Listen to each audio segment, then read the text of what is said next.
I just set up these podcast mics for this. Usually I just use my Yeti, but you know I've been watching your stuff for a while. Oh, okay, there's a lot of things. The eggs, nice. The eggs, so bro. Justin literally just slammed 4 of these. Really? Justin's in Miami? I live with Justin. He's here, right? I thought he was in Louisiana or something. He's back right now, yeah. He's I'll have him out in like a week. Where's he going? Dubai, and so am I. Yeah, I was gonna with Fresh and Fit. I'm going out there for completely unrelated reasons, but I think I'm gonna be there too. Excellent. I'll book the flight. But yeah, if I could have Justin on tomorrow, that'd be great. I didn't know he was here. But a lot of things I want to introduce. It's nice to meet you in person. Yes, finally. I've been watching you for a while. I first saw you on the emergency meeting. It was live. I was in Europe last summer, and it was you, Justin, Tristan, and Andrew. Yep. And you were sitting down. Justin had a big scar on his face. You guys were all drinking Red Bull. There was vodka on the table. Do you know how he got that scar? He fell off a bike or something? No, he got into a fight with a lemon. With a who? A lemon. A slice of lemon peel on a step in a nightclub, and he slipped on it and went crack into a wall. When you said lemon, I thought that was like a word for faggot that I didn't hear before. That sounded like a homophobic slur. No. I can give you homophobic slurs if you want. Well, we're on Rumble. We can. Been banned off of everything. But yeah. So we are on Rumble. We are on Rumble, okay, so don't worry about it. I can say whatever the hell I like. You could say nigger if you want to. They're not going to judge you. I would judge myself. Okay, great. But I'll say it. But yeah, so I saw you on there. And I remember I was watching the four you guys on that emergency meeting. And I was just starting to stream and stuff like that. I was just like spamming in the chat, just trying. And then I got banned. I think Tristan banned me during the stream before he knew who I was because the chat was like, yo, bring Sneako on it. You guys had no idea who I was. And then I recently watched your entire podcast with Mike Thurston when you were last in Dubai. Oh, nice. And you talked about how, so Chad knows saying you were a previous porn star. I'm not sure if I've seen your work. I used to be addicted to porn. I'm very anti-porn. I'm saying ban porn. I think it's bad for men. I think it's detrimental. I'm anti-porn now too. So that's good. Pretty sure I've seen, but I don't think so. And I don't want to refresh my memory. But look, you'd only recognize me from the nipple down anyway. It's just the top of your head? No, like from here down. Okay. So you wouldn't even know. Okay, good. That's the magic of it. All right. And you were saying on the Mike Thurston podcast that the best way to boost your testosterone, because you talked about so much about the robo dick, about how guys like they stop being able to get it up and they have a plastic dick. Yeah, a lot I want to talk about, but I just wanted to slam. You did 4 eggs, Justin? Yeah, just before I came here. Yeah. Okay, I'll do 4. You want some? I'm pretty bloated, but fuck it, right? You want some? It's got a cup. Yeah. My chat, we've been drinking eggs every. Okay, why not? It's up here somewhere, right? The cups are dirty.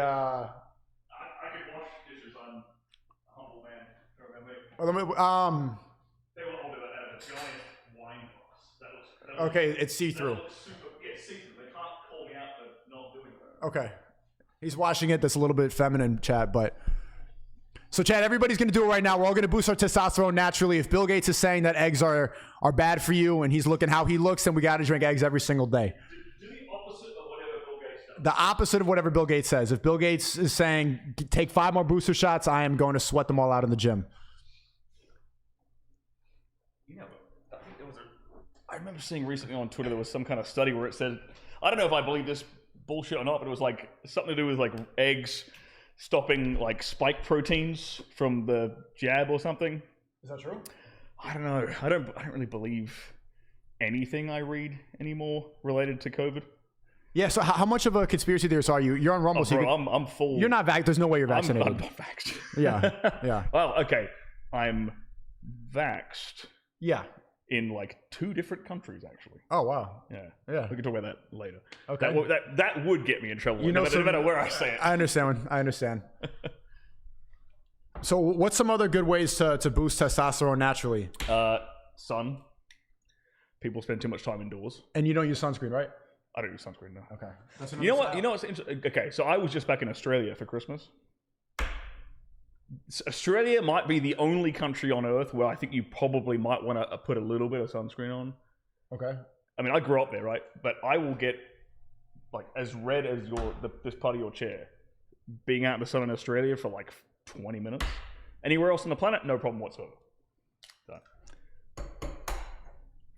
Yeah, that podcast was really interesting. I usually don't watch podcasts for fun. I pretty much always watch it on stream. And that was really interesting to see, like, from the male porn star perspective, to see how like you got into that, and then also just how to, because like you write courses and stuff about like how to perform better, And I was actually tempted to learn about that, because one thing that like was a trouble after I was watching porn for a long time was lasting long. Because like once you get used to the stimulation of porn, or you get used to like seeing that all the time, or you're really autistic about it could be weird, like, and you can start to.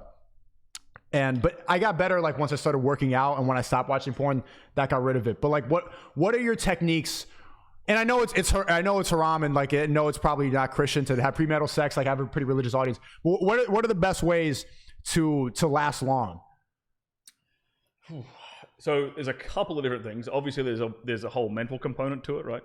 So if you're super excited by your partner, right? If you haven't had sex in a long time, and it's kind of like a novel experience because you've been on a dry spell. Let's say for people who do have sex outside of marriage, then there's a bunch of different mental tricks you can try and employ.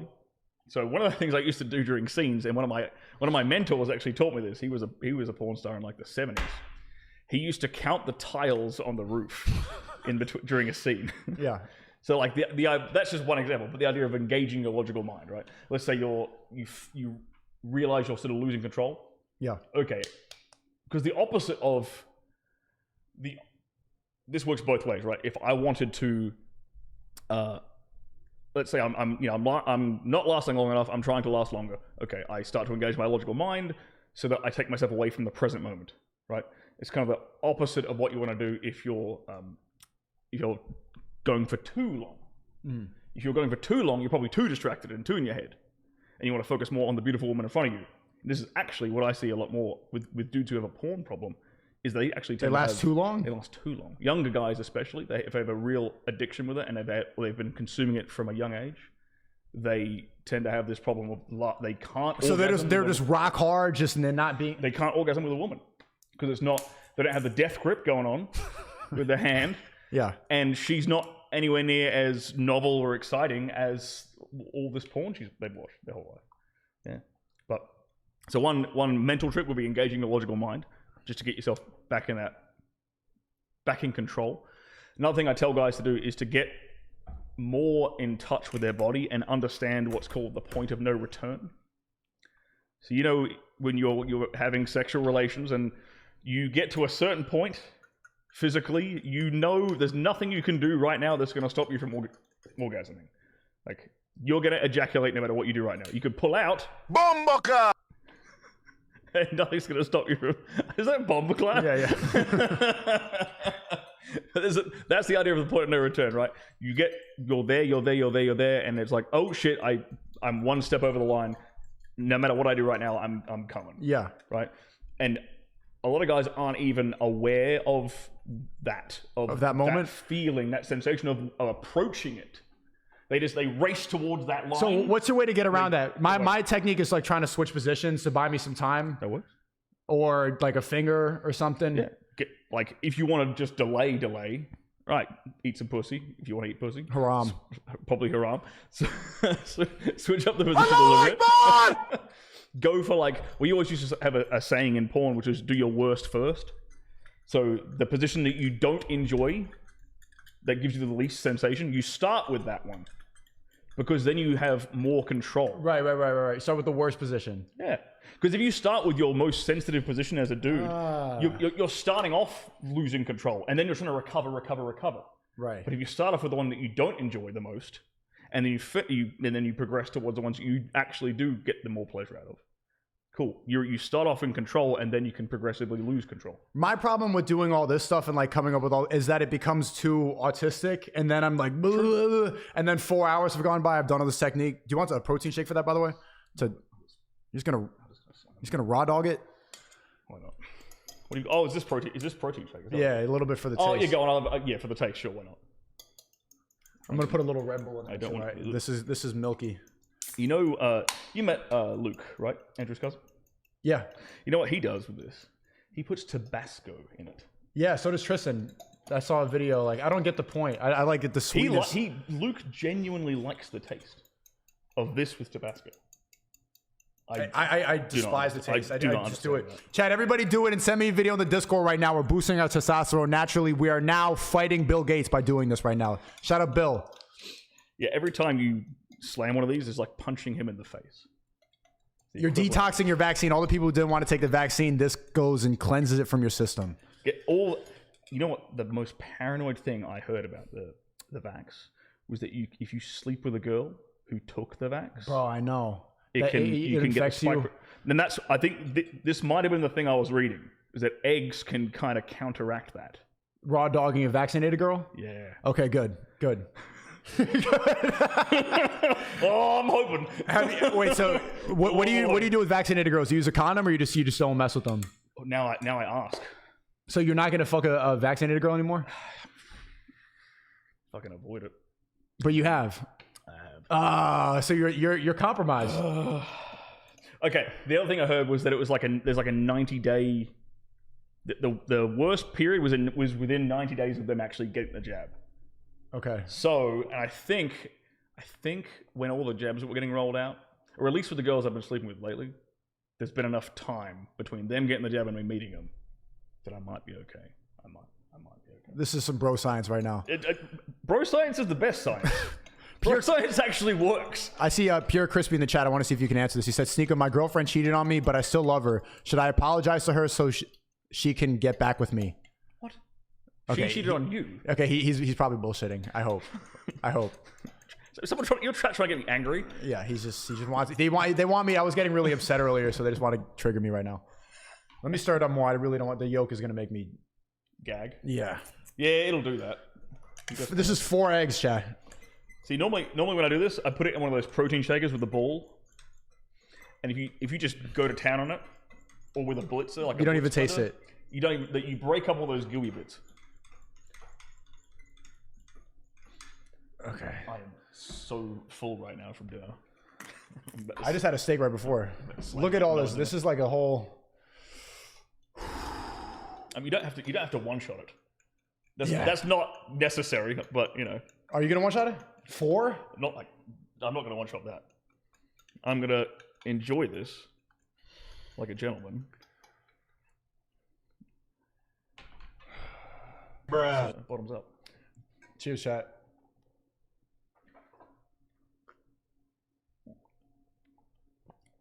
That's not so bad. You just vanilla protein, you're fine. Got a gooey bit. That was not bad. See, it's not that bad. I enjoyed that actually. It tastes kind of. It looks classy in that glass. The way you're holding it, it looks slightly less autistic. Slightly less autistic. Yeah. I mean, drinking raw eggs on a Saturday night is a little bit autistic. Kind of autistic. That was good. I can't think of anything better to do on a Saturday night. I don't know about you. But how's your experience been in Miami so far with I'm getting we're talking about this a lot with my chat. I'm tired of engaging in premarital sex with girls that I don't want to have children with. Bam, bro. That has been my biggest kind of shift in the last 6 months towards women, has been, what is the point of this? Like, if I can't see you being a good mother, I don't even want to go out on a date with you. It's pointless. It's really pointless. No, it is pointless. So now I'm kind of turning over a new leaf, and it's basically like this year is the end. I'm not going to pretend like I'm going to still remain monogamous. My intention is to have multiple wives. Yeah. Shall we say? Allahu Akbar! I really want to know what the rest of that soundboard is, just so I'm ready. You'll hear it throughout the night. You'll hear it.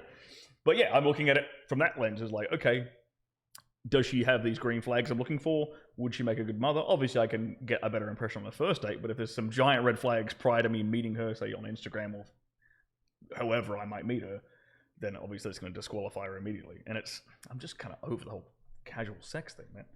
What are your immediate red flags? Vaccinated. What else we got here? That's a big one. Obviously feminism, like raging, like short hair or raging, like blue hair. You know, like those obvious, like physical things that give things away. Yeah. What about in conversation? Because that you could see from a mile away. Like, yeah. Her relationship with her dad is a really important one. Could you be with a girl who didn't have a father growing up? It would depend. Okay, did she have a stepdad who raised her well? Did she have some kind of strong male influence? Then that could be okay. In place of the actual biological father. I think with a woman in particular, it's, does she have a strong, positive male role model to look for when she's searching for a partner that's going to stop her from being a thought, basically. Or some kind of masculine influence in the home that's going to stop her from stepping out and being a thought. Okay. But again, that is a very rare, like that example would probably be 1 in 1,000. It'd be super hard to find from girls. So that's an automatic disqualifier. I wouldn't say it'd be automatic. If she had some male role model, fine, I'd give it a shot and see. I have to gauge that a bit further to see, okay, what kind of an imprint did he leave? Mm-hmm. But generally, if she didn't have a father at home, it's going to have to be a red flag. 99 times out of 100, I'd say. Religion is a big one. Like, is she Christian or Muslim? Like, it's a big green flag. Allahu Akbar! What about Jewish? You know what? Halfway. Jewish girls tend to be kind of freaky. Big titties, yeah. Like huge titties. I don't know what it is. Why are all the Jewish girls packing titties? Yeah. I don't get that. But they also tend to be a bit Freakier. perverse and freakier. And Yeah. And I'm like, I mean, I don't get me wrong. I've had fun with Jewish girls. I definitely have. But none of them have ticked the other boxes I'm looking for in like a mother. What boxes are they missing? I have noticed that too. Nurturing side. Okay. Like, can I see them? A big thing I look for is her interact, and this happens after like a date or two, or me seeing some of her socials and me hanging out with a bit more. How does she interact with like nephews and nieces and things like this? Does she like? Because I've got one girl who will send me photos of her like playing with her niece, like her sister's kid. That's good. Right? And I'm like, okay, that's a green flag. That tells me that she is interested in family. She's interested in children. That's a giant red flag when a woman is like, obviously, one of the first things I will ask a girl is, the topics I'll bring up is children and having babies. Mm-hmm. And like, you can basically gauge her reaction pretty much immediately. How excited she is about having kids. Yeah, or more so, does the idea of having kids in general repulse her or make her awkward or make her nervous or turn her off in some way? Because I'm looking for the red flag there. Because she's not going to necessarily think about kids unless she's with the right guy. If she's with the right guy and she's into you, okay, now all of a sudden kids are on the table and it's okay. But if you just brought up the topic of kids in general and she's completely against it, well, I'm not in the business of trying to convince you this. Yeah. Right. Yeah. Don't mix your blood with that filth. The titties ain't worth this. Says Wata. Well, come on, man. It's okay. You can. I am gonna love your chat. Yeah, Halfway. They're saying someone said W Nazi fun bags. Come on, man. That's not funny, bro. That's not funny. It is a bit funny. No, that's really problematic. I don't appreciate that humor. So what's your take on, have you heard from Andrew or Tristan since this whole thing went down? Obviously you attain the idea that they're innocent. I've seen your tweets and stuff like that. What's your updated take on Andrew and Tristan's situation? Obviously you've been asked about this on podcasts and stuff like that, but people want to know. Yeah. So to my understanding, I'm in a group chat with Luke and a few other people. Obviously Andrew and Tristan are cut off from the outside world. We can contact them. They can't really reach out to us. My understanding of their legal situation right now is the maximum that they can be detained on the current situation, current charges or whatever, is 150 days. And you think they're going to do the whole 150? I think from what we've seen, they're going to keep it looks like Romania are going to try and push that as far as they possibly can. The DICOT, rather, are going to try and push that as far as they possibly can. Now, their new American lawyer is badass. Mike Tyson and Chris Brown's previous lawyer. If anyone's going to like really shake things up, it's probably going to be her. Primarily because she's going to get international attention on it, which she already has. There's been what she was on Piers Morgan. Did a big breakdown with Piers Morgan. We saw that a couple days ago. So, if anything, that's going to get more. What they really need is more of the American media to kind of focus on it in a more sympathetic light, because the English media has already. I mean, Piers Morgan was a big move. Twitter's kind of all over it already. Once we start getting some big American lawyers or American political commentators to sort of put their eyeball on it and really acknowledge the injustices that are happening in this legal case. Yeah. Then I think it's going to put enough pressure on the Romanian government to say, okay, well, we got to cut our shit. Like, we can't keep fucking around because everyone's watching us. And it's honestly, I love Romania. I don't know about you. I had a fantastic, every time I've been to Romania, I've loved it. I liked it. But this is making Romania look so bad. Right. And it's a shame because it's a beautiful country with beautiful people, amazing people. Really nice people. And good restaurants, good service. Everyone was polite. There's no crime. Safe, super safe, beautiful nature. And Andrew and Tristan have done so much good in that country. It's not even funny. People don't realize how much they've done for charity work. They're A-list celebrities there. Everybody like shakes their hand when they walk Everybody around. knows them. They have all these dog shelters, stuff like that. Don't really talk about. A lot of charitable acts. But yeah. And they put, let's be honest, they put Romania on the map internationally. Yeah. No one would really know about that country. No. If it hadn't been for them. They've done so much good for that country. But, I mean, Andrew said this the other day as he was coming out of Dicot. What was it? If you're in, how did he say it? If you're rich and you're in England, people think that you're like a businessman. If you're rich and in America, they think you're like an actor or a celebrity or something like that. I'm misquoting him, but the last part was if you're rich and in Romania, they assume you're a criminal. Right. And it's like, man, like. Well, I mean, how much do you think of it as the influence from the American government? He's still just drinking this thing like it's wine, just taking occasional sips. What did you eat right before coming here? Oh, jeez, I had like some steak. Rice, veggies, bit of chicken, but it was like a ton of water. I had like this on the way over. I got a sparkling water for you if you wanted to. Actually, might help. In respect, but water. I'll down the eggs first. And okay. I love how classy you're holding this autistic smoothie. Thank you for the 20 clean arrests. Sneako, today was my first rest in a while. I found out about you through Tate. To be honest, you're carrying the torch, bro. You've inspired so many of us, pushed us to success. I know the Tates are proud. Free Top G. Thanks a lot, bro. Big 20. I still want to know more. I love Jewish tits. We're still getting Jewish tits coming. I don't know. I love Jewish tits. Just, bro, that's problematic. I like man. basically all titties. I'm not a titty. I'm not going to discriminate titties. I do like titties. One of the videos that I liked of yours, I saw you did a breakdown of the different porn stars that you had sex with, and it was just funny seeing you rate them. Obviously, we're banning porn chat. I don't want you to be tempted by all this stuff. I'm very, very anti-porn. I should also probably state to your audience, probably doesn't know me very well. Like, as a retired porn star, I'm going to be right next to you and say you guys should not be watching porn. Hands down, it's trash. It's bad for them. The first thing is, if any dude ever comes to me with any problem in the bedroom, the first thing I tell him is stop watching porn. Cut out the porn. Step one, cut it out. Even if you're having problems with motivation and discipline in your life, you got to cut that out. Cut out the porn. You'd be shocked how much that'll help you because it's all the same neural pathways and circuitry in your head. It fucks up your dopamine. Totally. Your reward system. Totally rude. But it's funny that you mentioned like the favorite woman that you had, the favorite porn star was Angela White. Chat, don't look that up. But I met her once at a party in LA at this porn star party, and she was there, giant fake titties, stuff like that. Apparently, everyone was like, "Oh my god!" When she showed up, all the porn stars they were like, "Oh my god, she's here!" It was like she was the legend. She was like the Cristiano Ronaldo of taking dick.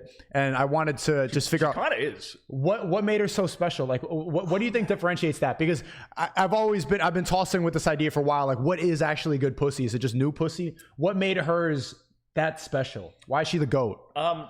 So she's the GOAT. There's two questions there, right? She's the GOAT in the industry because she's just won Female Performer of the Year like 7 times now, like basically consecutively, which I don't think any other woman has ever done that. So but the way she performs, and she's what I would categorize as like a professional, because I categorize girls in the industry into 3 types. Yeah. You have the nymphomaniacs who are amazing and awesome to work with, and you love your job. Yeah. You're the professionals who are, once the camera turns on, it's good fun. Mm. Prior to that, very professional. It's all about paperwork and knowing their shots and knowing the script and whatever.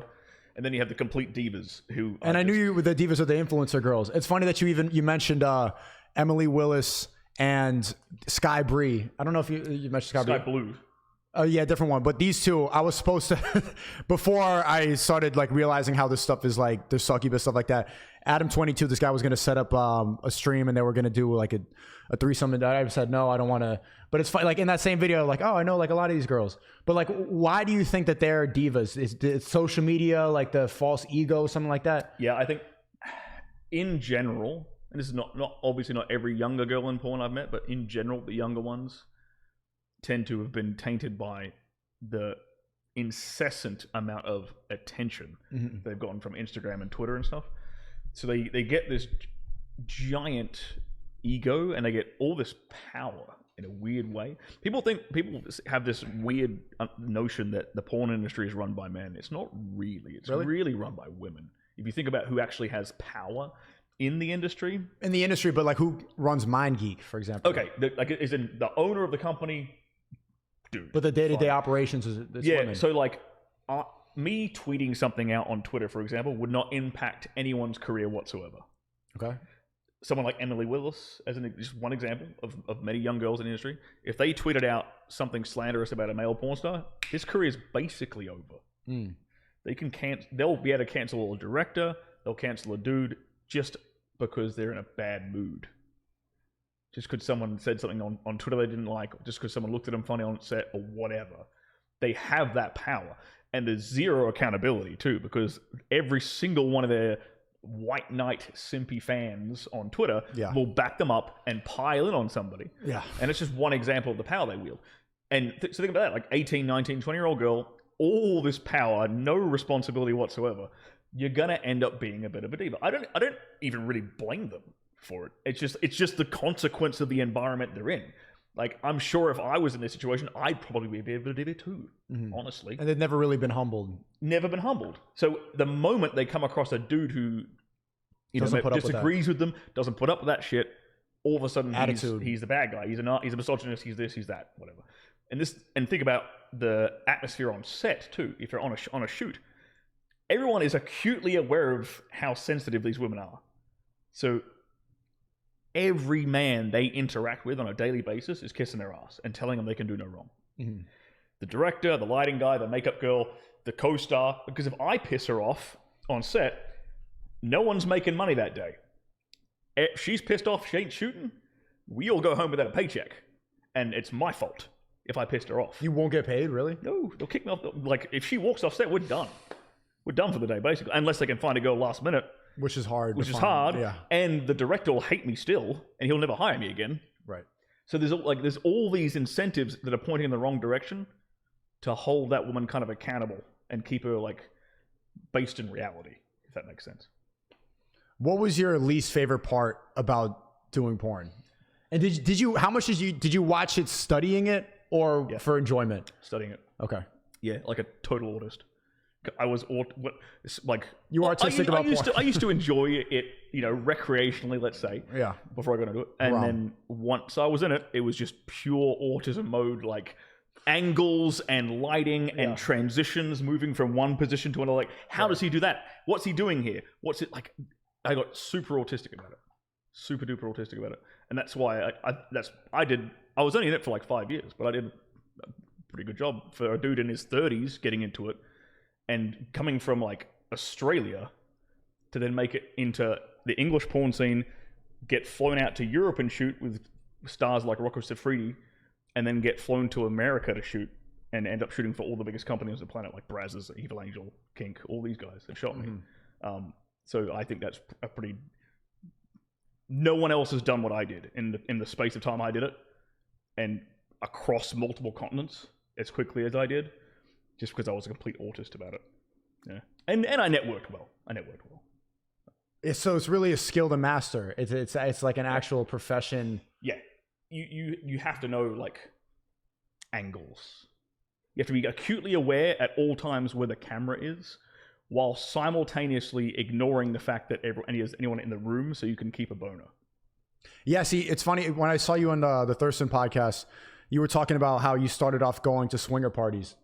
And I started going to swinger parties. Like, I don't go anymore because it was mostly like people who were older and I wasn't really attracted to the girls there.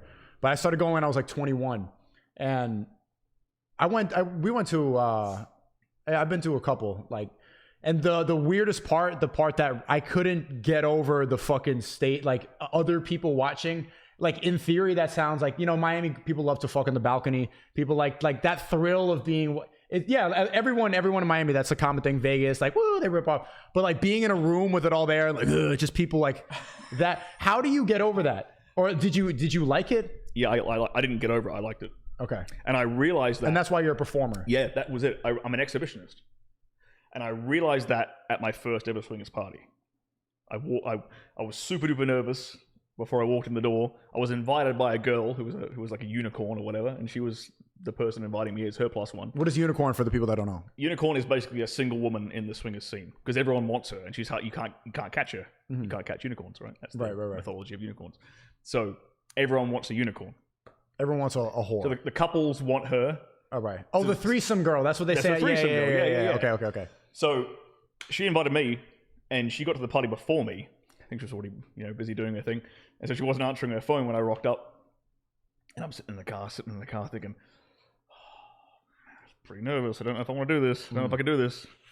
And I almost psyched myself out. I almost drove away, and then she replied to my text. I'm like, all right, I'm here.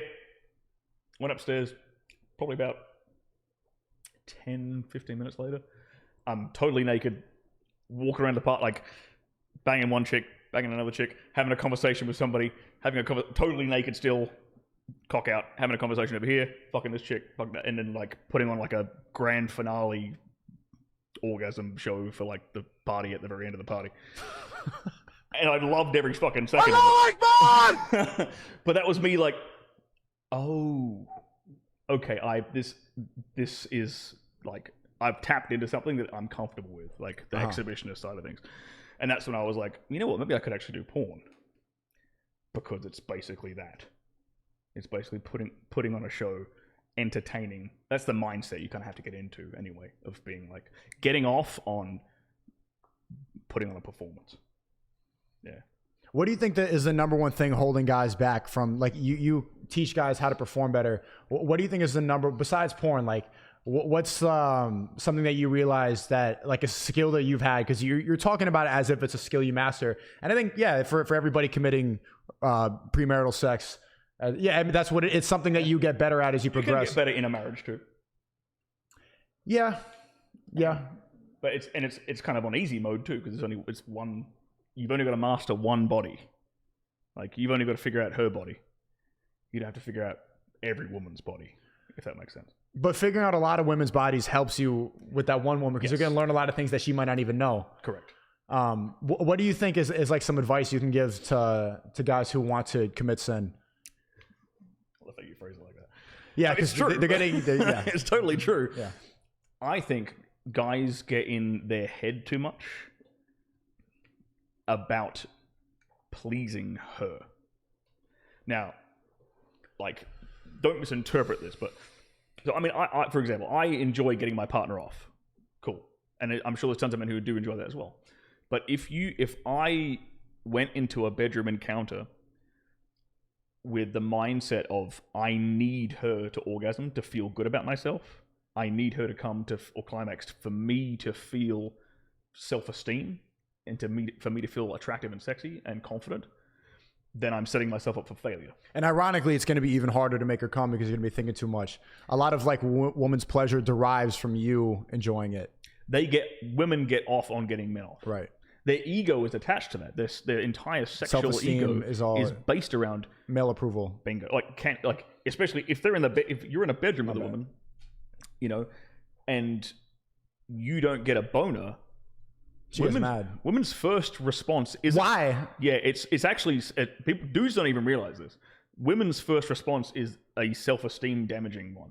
She's like, "Am I? Something's wrong with me. Something's wrong with me. Am I ugly? Am I fat? Did I fart? What's going on?" Which is obvious. Which is the stupidest response, because like I'm trying to like feel comfortable right now, and then why? And it's just worse now. Now it's like an argument. It's a debate. What she should do, and they'll never get it. I mean, no matter how many times, just be like, understanding is to just like try to get in the mood more. But they immediately have like an emotional reaction to it. Yeah, to take the pressure off of him is the way. And then so they add more pressure. Yeah, they basically add more pressure. Yeah. But that works. But the thing is, that works both ways. In what I was just saying, where if you as the guy have this need to get her off, women will pick up on that immediately. It puts her in her head, and she can't orgasm as easy. Because if a woman's in her head thinking about not damaging your ego, then she can't be present and she can't climax. She can't reach that orgasm as easily. So that works both ways. Yeah, I noticed with women, like getting them to reach orgasm a lot. It's a big mental thing, like that. How important dirty talk and stuff like that is. If you can, because sometimes you can see a girl, and this is why like experience and committing sin helps, because like when you're with a lot of girls and then you see them, they're really trying, like she's like rubbing it hard and she's like and you see her, she's making the focus face, like really trying. It's going to be almost impossible. You have to like, what helps her get to that point is like if you could take control and then she can let go of the control and like relinquish that to you, that will let her. That is the whole reason why women like a guy who's dominant in the bedroom, is that relinquishing of control and relinquishing of responsibility. It is now, he's got it. He's taking control of my experience of my body. I don't have to think about anything. I don't have to concentrate on anything. I can just go with the flow and enjoy the moment. Mm-hmm. And that's also why, like, kind of, it's a bit easier to get a woman to orgasm, in my experience, if you can kind of shock them into it. If that makes sense. Like, explain. Take them by surprise. And I don't mean in the that's going to be misinterpreted. Oh my God! Okay. Hiding under the bed. All right. I got you. Surprise sex. What you mean by that? So, for example, let's say I'm trying to make a girl squirt, like trying to give her a squirting orgasm, which is a different sensation from other types of orgasm. Which button was that? It went ooh. Okay, I thought it was a haram button. No. Okay. What dudes will sometimes get caught up on is like the technique and like, okay, I have to put my hand here, I have to do this here, and they'll go slowly and they'll try and get the girl to squirt or whatever. Versus if I come in and I know exactly what I'm doing, and I come in there and it's like boom, boom, boom, boom, boom, jackhammer, she'll be squirting within like 30 seconds. Likewise, if I get her into like say, wait, how is that by surprise though? Because I'm doing it quickly without, she hasn't got time to get in her head to think about it.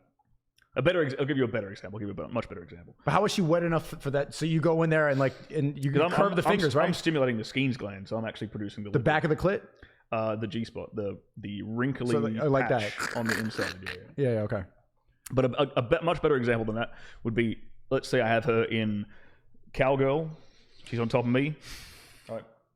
One of the best ways that I've found to get a woman to orgasm is to how can I demonstrate this with figurines? Let's see. Cool. This ain't gonna work. To do the ejaculation, take the egg and crush it. It's gonna. So she's on top of you, right? Most guys have this impression of cowgirl being like an up and down motion. Yeah. So she's like riding up and down like that. The better way to get a woman to orgasm in cowgirl is a back and forth kind of motion. This doesn't really, it's easier. If I was laying back, you kind of get what I'm saying. I see what you're saying. Yeah. So it's back and forth, right? So the head of my penis is... Like she's riding a horse.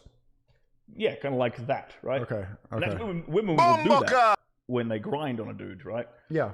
Because the head of your dick slamming into a G-spot. Okay. Now you can get a girl, if a girl knows what she's doing, if a girl understands her own body, she can climax from that however she wants.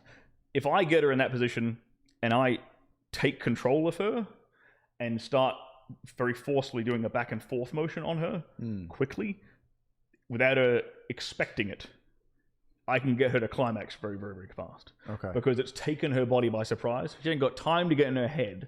And she got time to think about what the fuck's going on. She's just responding physically. It's pure physical. Okay. Yeah. That's a better example. It's a good tip. Okay. Get her on top. What happens? I call this panning for gold. Can you imagine an old timey dude with like his pan shaking the back and forth like that? It's what you do, but your hands are on like her thighs. Okay. Or her hips, either way, whichever more comfortable for you, and you're back and forth like that. But it's not a lot of penetration. It's more like you're already in the whole way, and it's just bam, bam, bam, bam, bam, bam.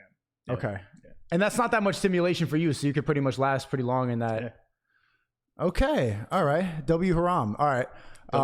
Mind Geek. Someone listed a bunch of the people. There, a lot of Jewish guys run Mind Geek behind the scenes. All the porn industry, all the owners, as far as I'm aware, are basically all the top agents. Not all the agents, but basically all the top agents and all the top owners of the top production companies are Jewish. As far as I'm aware, yeah. What do you think about that? Honestly, I wasn't even aware of it when I was in the industry. Really? I didn't know any of this. I didn't know that at all, actually, until maybe 6 months ago. Yeah, that's when I found that. And then just says W Sex Education. Is that a new creativity kit course? No. We want to teach you how to make money in the creativity kit. That's my course. We do calls every day. But this is a once in a lifetime opportunity. So there's people that get upset because obviously, like, you know, there are a lot of people in the internet. It's getting tough for a lot of guys out there. W nutting in random. I love your chat already. This is the same guy that said the same shit earlier. W nutting I random. just like that one guy. Okay, fine. Yeah. I think you're off your train of thought. My apologies. No, I'm just, there's so much stuff I want to ask you. I'm here all night, but we got plenty more eggs to get through. We got time, don't worry. Okay, here we go. Merck says, ask him if he ever needed to suck up to a female co-star and be fake to not get fired. Yeah, have you ever needed to fuck a bitch you hated? Yes. Yeah, that's part of the job. That's part of the job. Yeah, and that's the hard part of the job, because like that's the part that most dudes can't do. You know, forget the. But doesn't the hate fuck make it easier to do it? The fact you don't have like to go, you have to go to that place. You have to be able to tap into that hate fuck. Yeah, that's a weird place. It's a dark place, man, and that's a large part of the reason why. I mean, not the only reason, but one of the reasons why I got out. It was just too much of that. I actually had, because like I said, I've worked in the Australian industry, the English industry, the European one, and the American one, and honestly, I found like English and Australian girls super easy to work with. They're all in it because they were nymphomaniacs, whereas the girls in Europe a lot colder and were purely there for cash. And in America, it was a kind of a 50-50, but it was a lot more work in America, so it was a more frequent thing. So it was like half were the nymphomaniac types, half were in it just for like cash or attention or whatever, and those are the ones you had to kind of turn into that. Go to that dark place to get the job done, and I just didn't like going to that. Have you ever seen any of those girls become mothers? Like you must have been. How many girls do you think that you've been with, like on camera? I mean, I know girls who I was with on camera who were already mothers. Yeah, for real, legit. Yep, a bunch of them I worked with already mothers. Yep, and you wouldn't even. They were all, and they were young ones. Okay, like the 19, 20-year-olds. Oh. They weren't even like not even MILF performers. Yeah. Yep. What about that became mothers afterwards? I'm wondering, like, off the top of my head, I can't think of any that became, because they would have had to have retired and left. Yeah, off the top of my head, I can't think of any. Yeah. Have you had to deal with jealous boyfriends or stuff like that, or have you had to deal? You know. Okay, there was one scene where I don't know why, but the boyfriend was on set the whole time. Oh, come on, man. Bruh. And he was in the corner watching while we were doing our thing in the director's film. He was just literally... He helped her, like, wheeled her bags into set, like, helped her with all the luggage and shit, kissed her before, kissed her afterwards, after I'd... Ah! I think she wiped it off, but still. That was an interesting experience, but that I don't think that had ever happened before on set, where there was the boyfriend was there. Did he give you like dirty looks? I think he was kind of second guessing a lot of things in his life in the process. I don't think it was particularly aimed at me. I don't think he had a particular vendetta against me at the time. I think it was just in general. He was more. Where do you think they're at now? I didn't see her again in the industry at all. So that might have been the one and only experience that she had. That is an interesting phenomenon. That is one example of what I describe as reverse pimping. So reverse pimping is this thing that you get in the porn industry where a chick will be a porn star, and at home she has a boyfriend or a husband, and he does like all the work, all the business side. Yeah. So like runs all the socials, runs all the OnlyFans content up, edits all the videos, edits all the photos of her taking dick from some other dude. He's doing all of that. All of the skilled labor part of her entire empire is done by the boyfriend. All the marketing strategy, it's all the dude, and she's taking the money. It's reverse pimping. So she's the one in charge. Yeah. She goes to set, gets plowed by a bunch of dudes, comes home and cuddles him because her vagina's too beat up from the day's worth of work. So he gets a cuddle. Yeah. Could you be with a female porn star? No, right? I dated a couple when I first got to America, yeah. And if I'm being honest, it was probably more of a strategic It was a business move. Networking opportunity. Than anything else, if I'm being How long were you with her? I think one I was with for about 2 weeks, and then she went insane. The other one I was with probably like a year. Yeah. The year one was a networking move? Yeah, and yeah, amongst other things. Okay. Which I can't really get into. All right. Yeah. But you couldn't have kids with one of these girls, right? Yeah. It's... And I don't harbor any like ill will against any of these women. Honest to God, I don't. It's just... watching those women and thinking about them like raising a kid, unless they found like Mr. Perfect for them and then they completely changed everything about their persona, okay, then maybe she might be a good mother. But there's just, what's the word I'm looking for, like too much ADHD and like constantly on their phones. Yeah, there's a lot of weed use especially in California. Not so much everywhere else, but especially. They always need dopamine from something. It's, man. Being part of that lifestyle. And that's another red flag I didn't mention. Weed? I will not date a girl who smokes weed. Yeah. Cannot. In my experience, and maybe this is a biased experience from porn, they'll blame all their bad behavior on just not having access not having access to it. They'll be like, oh, if I just had a joint, I'd be super lovely and calm right now. But then they'll be friggin' all over the place, ADHD and like out of control, and they'll blame it on the fact that they don't have weed right next to them, and then they'll turn around in the same breath and say they're not addicted to weed. And I'm like, are you fucking nuts? You're dependent upon the substance to behave in any way functionally.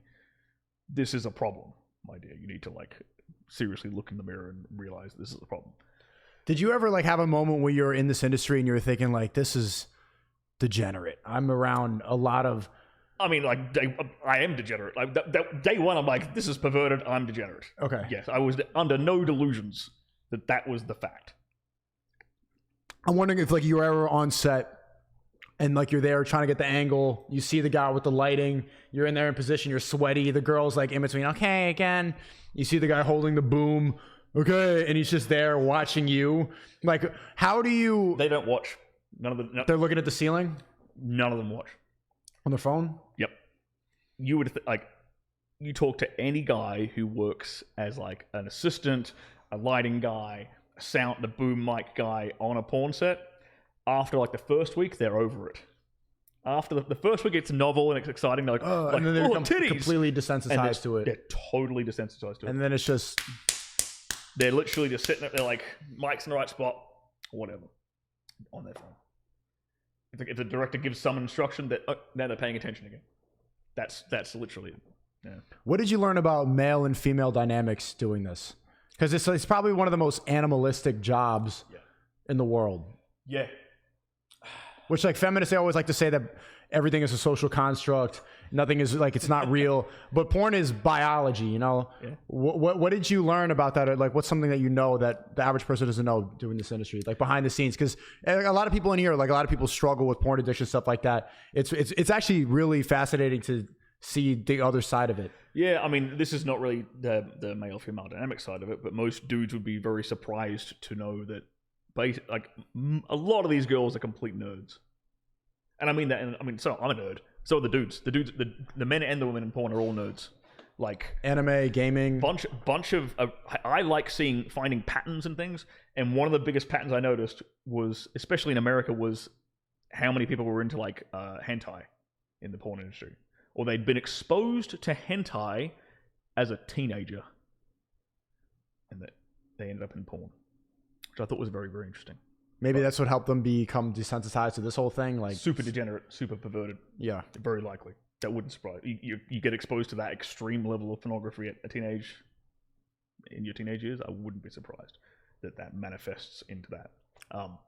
Yeah, lots of nerdy people. Do you think it messed up your expectations of what women are like and what sex is like? Do you think there's any difference between fucking and making love? I will say that I don't particularly find making love fun. And I mean making love in the sense of what you would imagine it in like a Hollywood sense. Like any like sex scene from like a 1980s action movie where like dark room, he lays it down on the bed and then the camera pans away and it's just lovey-dovey. And the curtain. Yeah. That idea of lovemaking, I personally find it Disgusting. kind of not disgusting. I just find it boring. Right. Like, do I fall in love with them? And yes, but when I'm making love, so per se, it's more animalistic and it's more passionate. I'd much rather be passionate in the bedroom than kind of soft and vanilla. Soft, yeah. Well, that's not what I Soft is the mean word by I'm making love and fucking. Like, there's some girls where like I'll fuck and it's like there's absolutely I don't care about this girl at all. I'm just doing it. It's just like something. And then there's girls that you. So that's how you would define it differently, right? You said that's just fucking. I guess that's my definition. Yeah. Okay, cool. You'd say that's fucking, and the other one would be making love. Do you have a problem differentiating that after the porn thing? No, you'd be surprised. Actually, when I got at it, like doing porn made me appreciate like regular sex way more. Because when you're fucking for a camera, and you're not even fucking for yourself. You're fucking for the viewer, and for the director, because he wants to get a certain shot. Mm. I'm not even doing it for my own pleasure. I have to contort myself at certain angles where I can barely feel anything. I just have to concentrate and stay in the zone. And then you ask any porn star what their sex life is like at home, missionary position. No freaky stuff at all. They just like, okay. Most on camera, if they're a couple filming content for many vids or for OnlyFans or whatever, sure, they'll do kinky, freaky stuff. But you take the average professional porn star, as in someone who goes to AVNs, someone who works like for Evil Angel or Kink or Brazzers or whatever like that. Once they get home, if they have a partner, missionary, because they're sick and tired of working, of doing all the other crazy so it's not stuff. hard to differentiate the two things. Super easy. Yep. And I've had this with like girlfriends and things where it kind of plays to my favor a bit, where they're kind of a little bit insecure about whether or not they'll please me in the bedroom. Mm-hmm. I'm like, honey, you've got no idea how easy I am to satisfy. You just got to be normal. You just got to like just have sex with me. Do you think it's harder for women to separate that? As in, because you would seem to have no problem. You could be with a normal girl missionary, or do you think women, after doing all that freaky shit on camera, being thrown around, hanging off the balcony? Do I think that like when the female porn star goes out into the real world, she's as easily satisfied? Yeah, no. Because they have higher expectations. It's not even necessarily an expectation thing. I think it's more of a desensitization thing, where if a girl has gone through like a 6-dude gangbang, or she's had like Hitachis like slammed into her clit. Hawattis? Hitachis, those super high-powered Japanese vibrators. Yeah, I have one of those. Yeah, they are fun. Yeah, use them with caution. Why? Because then it could fuck up their clit sensation? Just totally desensitized. It's like the death grip, but for a clitoris. The Hitachi. So and then you want to get used to the thumb, stuff like that, so that... Yeah. Okay.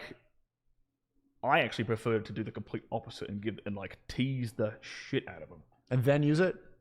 If I have to. But if I can tease the shit... I can get a girl to climax from just teasing her. Is in using as little pressure as possible. You mean on the over clit? As slowly and as long a time frame as possible, until she just can't take it and she loses control and she orgasms. Versus, what's the way? Like Hitachi, going around it? Yeah, bam. It's just right on there immediately. Yeah. Well, how do you wait? What's the technique? I do that with my tongue. Okay. Haram or whatever, but yeah. That's how I do it. Allahu Akbar! You could do it, and you can do it with your fingers too. I've done it with fingers. The pressure you would need to like feel through a piece of paper. Oh, sorry, because that's got your details on it.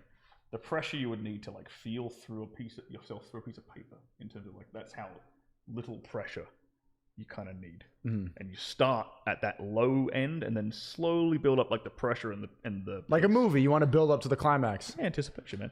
Okay. Like that is a guaranteed way to get any woman off. Really, is just start is to tease an orgasm out of her.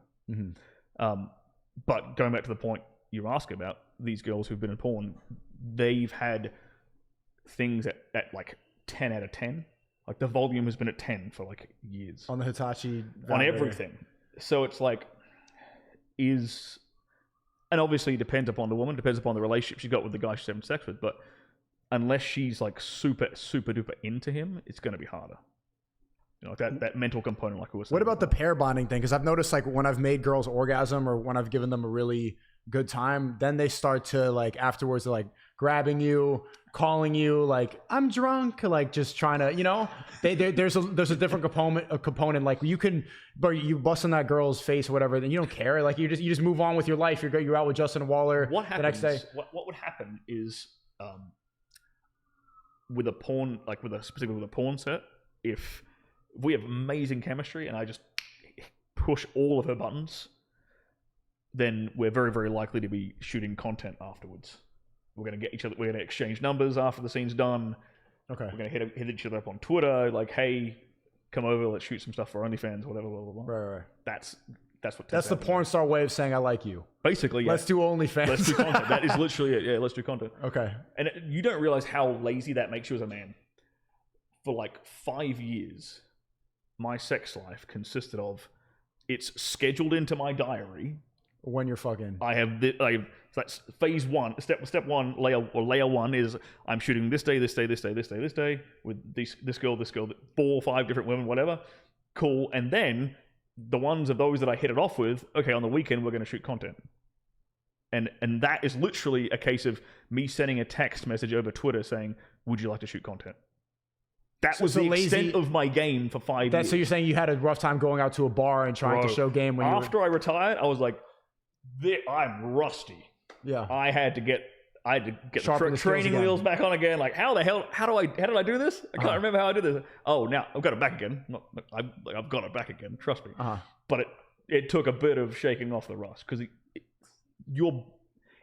every aspect of your like being as a man tends to revolve around like survival and reproduction. Like, you do things for survival and reproduction, right? To eventually have a family with a woman, right? To impregnate a chick. And when that is on autopilot, it can really screw up like your motivation for other things, unless you're disciplined about it. What, like, you didn't care about anything else? You had no work ethic or drive because everything was... Brutal. Like, there are so many, and I wasn't the only one. Luckily, I've changed that now. But there are a lot of male porn stars who are they're probably earning a little bit more than the average American wage, but they're kind of broke. Because they don't know how to do anything else anymore. They don't have any need to do anything else. Really? Like, you have... Because they fucked up their dopamine that much? You've got unlimited access to sex with an unlimited amount of women. Yeah. All the time. Yeah. What? Why would you need to do anything else? Go to the gym and eat. Yeah. And then sleep. What else is there that you need to really do? And and I'm not trying to shit on anyone, but I see a lot of the guys that I see who've been in the industry for a while, they kind of just developed a really cozy routine and kind of do the same thing. They got not really much in the way of not everyone obviously, but not really much in the way of ambition and drive to sort of pursue and grow and maybe. How did you get out of that? You seem like an ambitious person. I see the stuff you talk about. You seem to have like a good philosophy and the stuff. I like. How did you separate that? How did that not happen to you? I mean, I had that before I got into the porn industry for a start. So you were in it for a while, like 10 years, right? Porn for 5, and then escorting for 3. Yeah. So I was a straight male escort as well. For 3 years? Yeah, in Australia. And so it's like these old rich women. What did that not fuck up your idea of relationships at all? Like getting paid to fuck? Didn't really fuck up my idea of I can't even imagine. I had girlfriends the whole time. And they were okay with it? They were fine with it, yeah. Until they weren't fine with it. Yeah. So. Until there's an argument and then it comes happened. Up. Right. They were cool with it at the start. It was like curious. They were cool with it, and then after a few months, the jealousy kind of got to them. But it was weird for me. It was with the escorting thing, being paid to like wine and dine, a wealthy business lady or whatever. Mm-hmm. The draining thing about that was the faking love, pretending that you love them. Yeah, or getting her to fall in love with me. And then kind of feigning the reciprocity and feigning the caring about her. And yeah, that sounds draining. Why did you do that instead of porn? Because it was more money? I got into that first. I just got into that first. Why'd you go back to it? I didn't go back to it. I was initially, that was actually making me way more money than porn did for the first 6 months. And I got out of that to do porn because I was like, I'm tired of having sex with women that I have no real interest in. Let's get paid to have sex with pretty women instead. That was the initial. The escorting the people. I was like, get out of escorting to get into porn. Oh, okay. Because I'll get paid to have sex with beautiful women. Right. Happy days. Better. Yeah, but the pay wasn't as good, but that changed after like a year. Yeah, it eventually. I started shooting enough that it caught up, basically. Yeah. What was your technique to stay hard with these escort women? You know what? That actually wasn't as hard because I get off on like getting a woman off. Okay. So for me, that was actually really easy. But in the beginning, you said that we shouldn't focus on that too much because that's when it becomes. Yeah, but it's weird. I'm able to enjoy it. I'm doing it. The paradox is that I'm doing that for me. I'm not doing it for her, oddly enough. Like, I get this kind of ego trip From controlling a woman. out of knowing her body better than she does, out of being able to control her body in a way that produces a result. That gets my ego going, right? Okay. And it's not that. So I come from that place. I don't come from the place of, oh, I need this to work and I need her to like me and I need to orgasm, otherwise I'll feel no self-esteem. That's a completely different mindset to, I'm gonna rock your world, honey, and you've got no clue where this is coming from. Like, there's nothing you can, even if there are four. I just went to that place in my head. Yeah, I was able to find. You could put any woman in front of me, within reason, pretty much, and I will find something beautiful about her. That is my superpower. You never had that moment like when you're trying to do that. And I have had, and you grab and there's just no titty there, and you're like, oh, it's just like, what the fuck? There was one client I had in my whole career who I just couldn't do it. I couldn't produce. Did you give her a refund? Yeah. It was actually, can you imagine how like bad you must feel? Like you're paying somebody and they still can't. What was that like handing the money back to this woman? It was actually her and her husband was watching in the corner, and they were both horrendously obese, like an obese. Okay, normally when a chick is fat, she'll at least have fat titty, like big titties, right? And you can grab them at least. This is what I'm saying. Like, I can find something about a woman that'll allow me to get there, kind of get there, right? Okay. Or she might have a nice big butt. Cool, I'll focus on the butt if she's flat-chested. She somehow had neither a completely flat ass and a completely flat chest. And was she fat too? Whilst being about 300 pounds. I don't know how she did this. And you just get like, I can't do it. Was she disappointed? Like, what was her reaction? You know what? They were actually kind of understing. Like, yeah, I know. I didn't say like, I can't get a boner because you're so horrendous. I didn't say that. But they're like, yeah, you tried. Good for you. Like, they weren't upset. Okay, like, cool. All right, that was a refund. I'm gonna go crazy, home. I'm gonna go home and cry now because that was a horrible experience. A refund is wild. Okay. And what do you think it takes? And I'm not asking this question because I'm advising anybody to go into the porn industry. Obviously, it's very difficult. Yeah, I wouldn't advise. But what traits does a man need to have to get there? Like what? Exhibitionism. Okay. High sex drive, high T levels. I would say not caring what other people think is probably a big component of that. Okay. You kind of have to, especially if you're shooting in California or in America in general, you have to be kind of political, and if you're a dude, you have to be able to not express your opinions. You have to be liberal, basically. You got to be a male feminist who's also fucking a bunch of women. Yes, they're all feminists. The industry is all feminists, which stuns people when I tell them this. The porn industry is 99.9% feminist, male and female feminists, all of them. And I know that. You were undercover the whole time. Yes.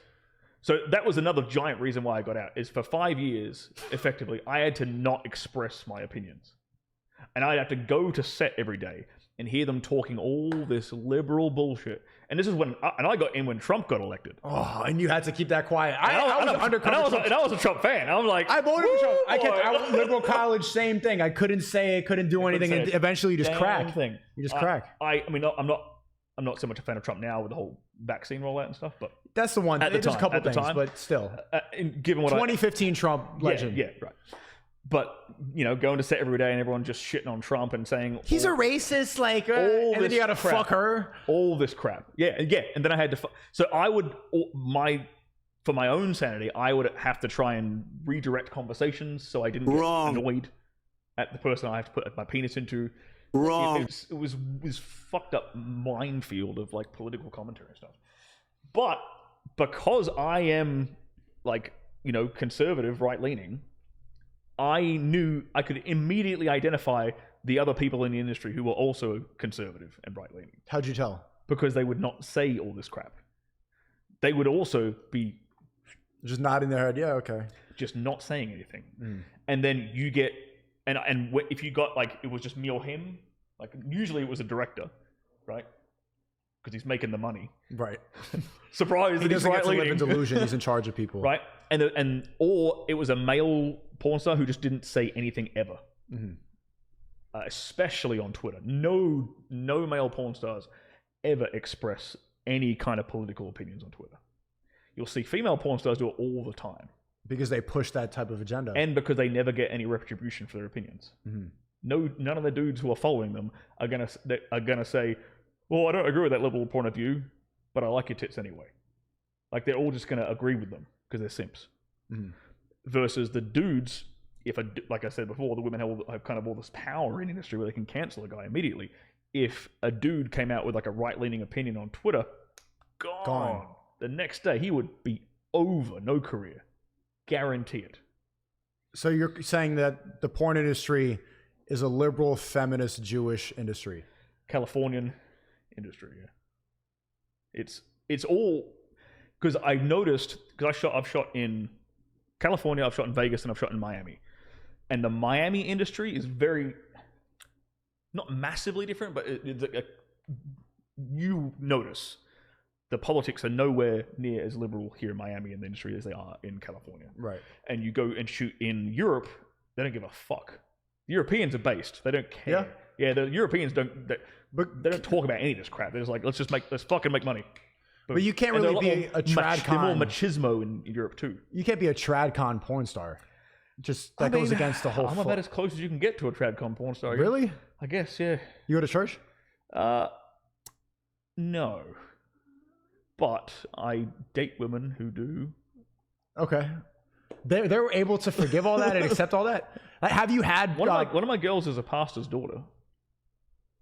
Allahu Akbar! How? What does the pastor think about that? He hasn't met me yet. Oh, okay. Don't. Oh, but I want to put babies in her. Nice. So that hasn't come up as a roadblock at all. It's incredible. Never.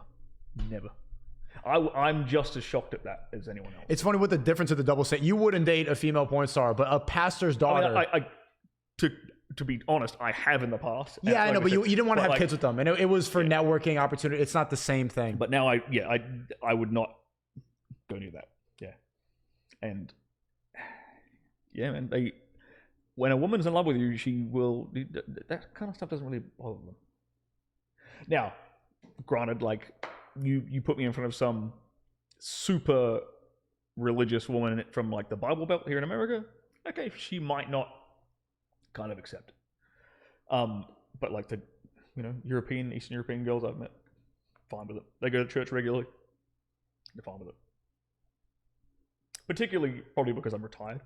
Yeah. And now I've taken that. It's the way you conduct yourself too, because I wouldn't guess from the way that you talk and your mannerisms, you do present I'm a gentleman. I'm from Australia, all this stuff. You're it's good. You're holding the egg wine glass, you're stirring it, get into it's airy. Can you tell that I drink wine? You were doing that with the eggs. It's it doesn't give off any porn star thing. Whereas if it was a girl, you would be able to tell probably within an hour or something like that. Yeah, that she's doing some sex work, or she had done. You know what? It depends. If what I noticed was that the girls who escorted as well tended to be better behaved and more classy. And they were typically the more like mid-20s to early 30s. Because the escorts, they have to deal with tradcon men. Bingo. Dudes with money. Right. And they have to, and those dudes are going to probably invite them to classy places. Anti-simp culture. Kind of. Dominant men, yeah. So they actually have to be like a social chameleon in a way and adjust to their clients' kind of environment. Whereas the more diva girls, they don't have to adjust to anyone. Mm-hmm. You know, they can just go around and be divas and no repercussions, right? What do you think is going to happen to these girls? I'm wondering because there's a whole generation of girls on OnlyFans doing sex work. Like even Instagram is really close to that. This is something new because it hasn't been. When you got into it, social media was not as is close to that. Twitch. That's what I'm saying. Twitch is pornography. This is coming from a porn star saying that. I've been yelling this on YouTube for so long. You know, I'm banned on Twitch. I'm banned on all these platforms. All I did when I was on Twitch is just watch hot tub streams with a mask on, not saying a word, just looking at it, trying to point out how weird this shit is. Twitch is porn. It promotes it. But what do you think is going to happen to this whole generation of girls who are doing sex work? You know what? I honestly think that they are going to find a guy and they're going to end up with a guy. Because there is an endless supply of simps who will happily take a woman like that. I think that all the good that we are doing for men everywhere, I think we are helping an entirely let's say the Zoomer generation. I believe that's what they're called, the youngest generation right now. I think those guys are probably going to be okay, and they're not going to fall into these pitfalls. But I think there's dudes in the generation above them who will happily take on these women after they're done having their fun. And I say that just because I've seen it. I've seen all these women find boyfriends, find husbands. All of them. Nothing is stopping them. Now, maybe a lot of maybe, like Riley Reid, people like that. Yeah, she's a perfect example. And she's famous. Like everyone's seen her. They recognize her too. They recognize her, right? Mia Khalifa. They know her. She's like practically a household name, right? Now you take all these other girls who maybe have only been in the industry for like a year and no one really knows who they are. No one really knows their name. Okay, if you did know her stage name, you could Google it and find it. But all she has to do is lie to a dude. And unless someone in his social circle miraculously recognizes her, then she'll tell him. But unless that happens, she can basically get away with it. But the internet is forever and porn is forever, yeah, but there's so much of it. The chances of you knowing that girl's like stage name and being able to prove like that she was in porn, I think it's a lot harder than people realize. But it's got to be in the back of that guy's head. If he knew about it. He has to know about it. He does know about it. There's no way you don't know about that. Before you put a ring on it. If he did, I think there's just so many simps who'd be happy to take it. But what's going to be the end result of that relationship? Do you think that could actually happen? She will resent the guy. Resent the guy? Why? Because he's a simp. He was the guy that took her. He was the guy that she could get to settle down. But she's not the guy he's not the guy she wants. Because the guy she wants is someone. The guy she wants disrespects her entire. Well, or because a lot of these porn girls have had a fling with someone famous, like an NBA player. Bro, the number of girls. Yeah, I see what you're saying. The number of girls who do escorting work in porn stars who get hired as escorts by NBA players, NFL players is staggering. So many of them, and it's not the ones you'd expect either. There's a lot of people you could tell on right now that you're not going to. Oh boy, could I tell on some people? Yeah. In fact, I'm going to tell you when we're done. I'm going to remind you of this. I've got one big tattletale story. It's LeBron, right? No. It's not even. It's not an athlete. Okay. Someone. Bill Clinton. Everyone's perfectly aware of what Bill Clinton is. Yeah, that's true. That's true. So I saw you talking about alpha widowing. This seems like what you're talking about. Like, so the reason that the porn star is going to resent the simp that ends up settling down is because she's been. So the term alpha widowing, if I could explain it it's like she's been with the alpha, with like an NBA dude or somebody top tier in every single metric, whatever, and he's left her for somebody else. And then in her head, she's always comparing like she's widowed because the top quality man didn't want to be with her, and now her idea of the pair bonding is messed up, and she can't actually be with the simp anymore. Yeah, or even it's just a case of she had sex with a guy like that once. Yeah, and that could fuck up a girl forever. Yeah, it's like, I mean, depends how much, how influential he was, how much she was actually into it, how much she thought he was into her, or whether she knew it was just like she was like one of 4 girls in a gangbang, like a reverse gangbang. And she's like, okay, like he looked at me once while I sucked on his left testicle. She might not be pair bonded to that guy. Bruh. Yeah. Right? Okay. But if it was something a bit more intimate, yeah, because she's going to be comparing every other guy to that. She's going to have, and it's more the fact that she's going to have these expectations in her own head of what she thinks she's worth, or what she thinks she deserves in a partner. Right. It's kind of more along those lines. I've seen that before. Yeah, because a lot of these girls will have and you probably see it here in Miami a ton, right? A girl will get on a. I'm a 10. She'll go on a yacht, and now she thinks she's a queen. Goes to a bottle, gets invited to a table at a club. She's a 10 now because this rapper or whatever was just trying to fill up a table to make himself look like a big G. Yeah. And she just happened to get invited because her hotter friend was there. But she's a 10 now too. Right. By association. Yeah, by association. The female ego is absolutely getting distorted so much. And I don't want to come, I'm not trying to, shit on women.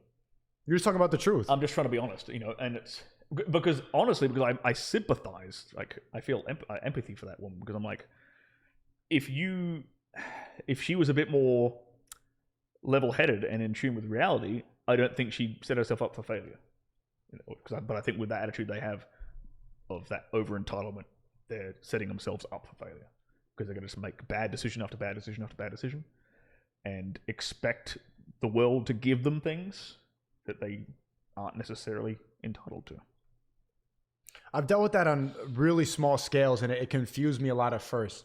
The scenario, I was with this girl, and I was ordering fast food, and I didn't yell her order. She said, like, I wanted chicken nuggets and fries or whatever, and I said, just tell the guy, because like she was confused. I want this sauce. I want this. Just tell him. Oh, like a drive-thru. In a drive-thru, and then we left the drive-thru. We're leaving the beach. Great day, everything like that. And that little thing, and I realized in that moment it's because some guy in her past ordered just ordered for her, and then she compared that little thing, like, why didn't he do that for me? So just that little instance. So she gave you shit about that afterwards?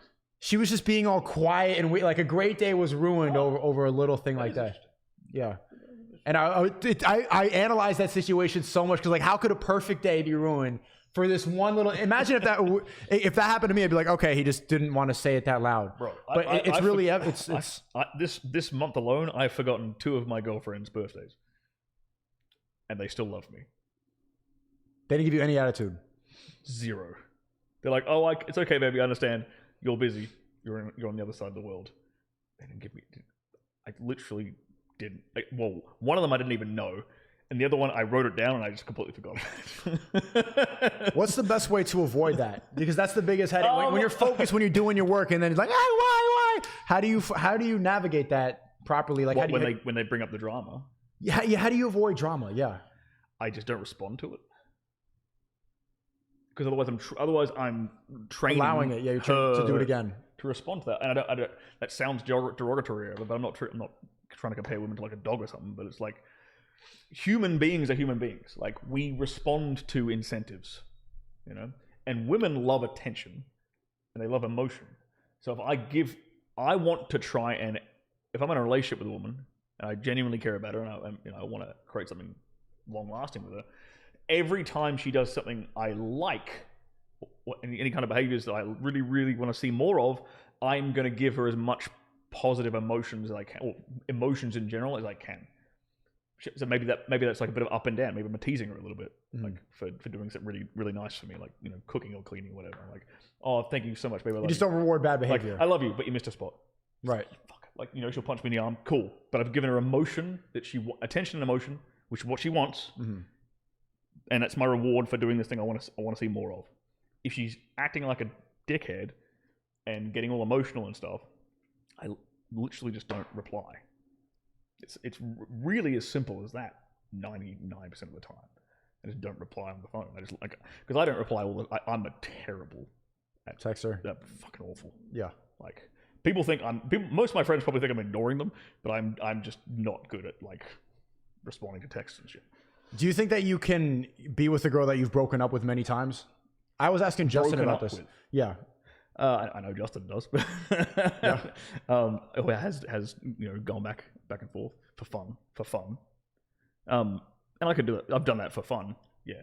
But I wouldn't. I mean, if I broke it off, there would be typically if I'm the one who's broken it off, it'll stay broken off because I've kind of. What if she broke it off? If she broke it off, I'll always be like, cool, that is fine. I don't chase, whatever, and then 3 months later, I'll get a text out of the blue. I will use that as an opportunity to have some fun, and I'll make it's abundantly clear that this can't go any further. She was at a certain level in my mind. She was like, say, on the girlfriend level. She decided to break it off. Cool. You are now relegated to fuck buddy maximum status. Why? Because she broke it off with me. She decided that I wasn't good enough to have something long with. Fine, I respect that decision. Cool. But you come back to me 3 months later, you can't get upgraded anymore. You can't go back to that previous status because you made it clear that I wasn't, like, you didn't want to have anything long term then. I don't know what she's been doing in that 3 months. Yeah, that's kind of where I'm getting at this. She could have been, I don't know who she's been fucking in that 3 months, and she's all of a sudden decided that maybe I was actually good enough for her. Sorry, honey. Too late. Have you ever went back after a girl broke it off with you? I did. My first ever girlfriend, and this is one of my most that red pilled me a lot. That, like, trying to get back with my first ever girlfriend is when I'm like 16. Yeah. Okay. She broke it off. Tried to get back with her. That first heartbreak, that really is what red pills a lot of guys, huh? But honest to God, that was one of the best experiences of my life. I think guys need heartbreak. Yeah, you do. They really do. I had that when I was like 11. But what was that? Can you explain that? Because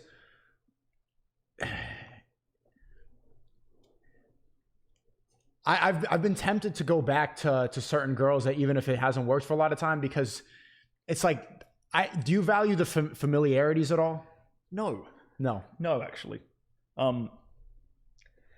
Yeah, I think that kind of stuff. I think it's a bit overrated sometimes, maybe. But I'm in a bit of a different scenario than most people. Like, I've lived in a different country nearly every year. Your whole life? For like the last 6-ish years. Where have you lived? Australia, England, Czech Republic, Hungary, America, and then recently. No, but how does that change because you're always I'm not in one place long enough to develop. Like, so you're ready to just move on with the Band-Aid and keep going. I'm just used to it, I guess you could say. To me, it is not as big a deal to change cities, change environments, change relationships. It's not as big of a deal. Obviously, I keep all my relationships with my male friends. That's fine. Mm-hmm. But it's just something that I personally find tends to fade away because I'm moving around so much. One of my goals this year is actually to stay in like one city for an extended period, to not move around as much. We're going to Dubai in 2 weeks. Yeah, that changes that idea a bit, doesn't it? Yeah. But yeah, it's because I fall in love quickly. Really? With a woman, I do actually. You think you're a romantic person? I'm definitely. Porn hasn't separated your romantic side? I'm not romantic in the sense of, like, I'll buy you flowers and set up some like elaborate thing for your birthday. I'm romantic in the sense of lovey-dovey, cuddling, kisses on her forehead, like the really intimate stuff when no one's around. It's just me and her. It's really intimate and soft, I guess, until it's time for the bedroom. But that's my soft side, is that romantic side with a woman. And I'll genuinely fall in love with a woman very easily. If she is, kind of giving me what I want from a woman. Yeah. And I can sense it's genuine and there's respect there from her, then I will fall in love with her. But yeah, I also don't feel once, because I know I can get that again. that love and that connection that I'm looking for, because I know I can actually, if I just put the effort in, I can find it pretty easily. Mm-hmm. It doesn't bother me as much to want to sort of go back and reconnect something with like new. an old flame. Yeah. Oh, It doesn't make me want to go back and reconnect with old flames. That's what I'll say. What do you think is because what you're saying sounds similar to what Andrew and Tristan say, similar to what Fresh and Fit say about the ideas of love and stuff like that. What makes you fall in love with the new person? Like, what is just the fact that she respects you and that she's everything feminine? Peace. I've been not talking. You fall in love with it by them not talking, and you fall in love by just being like. It's the little cutesy things, like her telling me she misses me, like having cute nicknames for each other, and when I'm around her, it's just all positive and happy and smiles. It's what she's training me in a way. Like, oh, I want to keep this guy around. Every time I'm around him, it's just going to be positive. He's not going to get drama. He's not going to get negativity. He's like, maybe, okay, the most negative I'll get from them is when I'm leaving and they're sad. And that's they it? might cry a bit. Yeah. With the girls that I currently call my girlfriends, yeah. That's it. The peak negativity is either them crying because I'm about to leave the city, or maybe getting a bit like sad because I've fucked another girl. Like, but they get over that pretty quickly too. What's the best way to navigate that? I've had a hard time trying to do the multiple girlfriend thing because of like, let me look through your phone. Let me go see like how many. I've never had the phone. Do you care? Why do you do the same things for her that you do for me? Because all they want to, especially if you call them your girlfriend, they want to feel like the priority, right? Yeah. I'll tell you how I set it up, because I think this helps. Is the setup from day one, first date. The frame is dropped on the first date when I ask them, how many kids can you give me? That's a question I'll ask every girl on the first date. How many kids can you give me? Great question. And she'll say, like 2, 3, right, 4 at a stretch. I'll be like, well, I want 10. So I guess I'm going to have to find someone else to carry the load. Implying that I need another woman to meet my criteria. What did she say then? They giggle.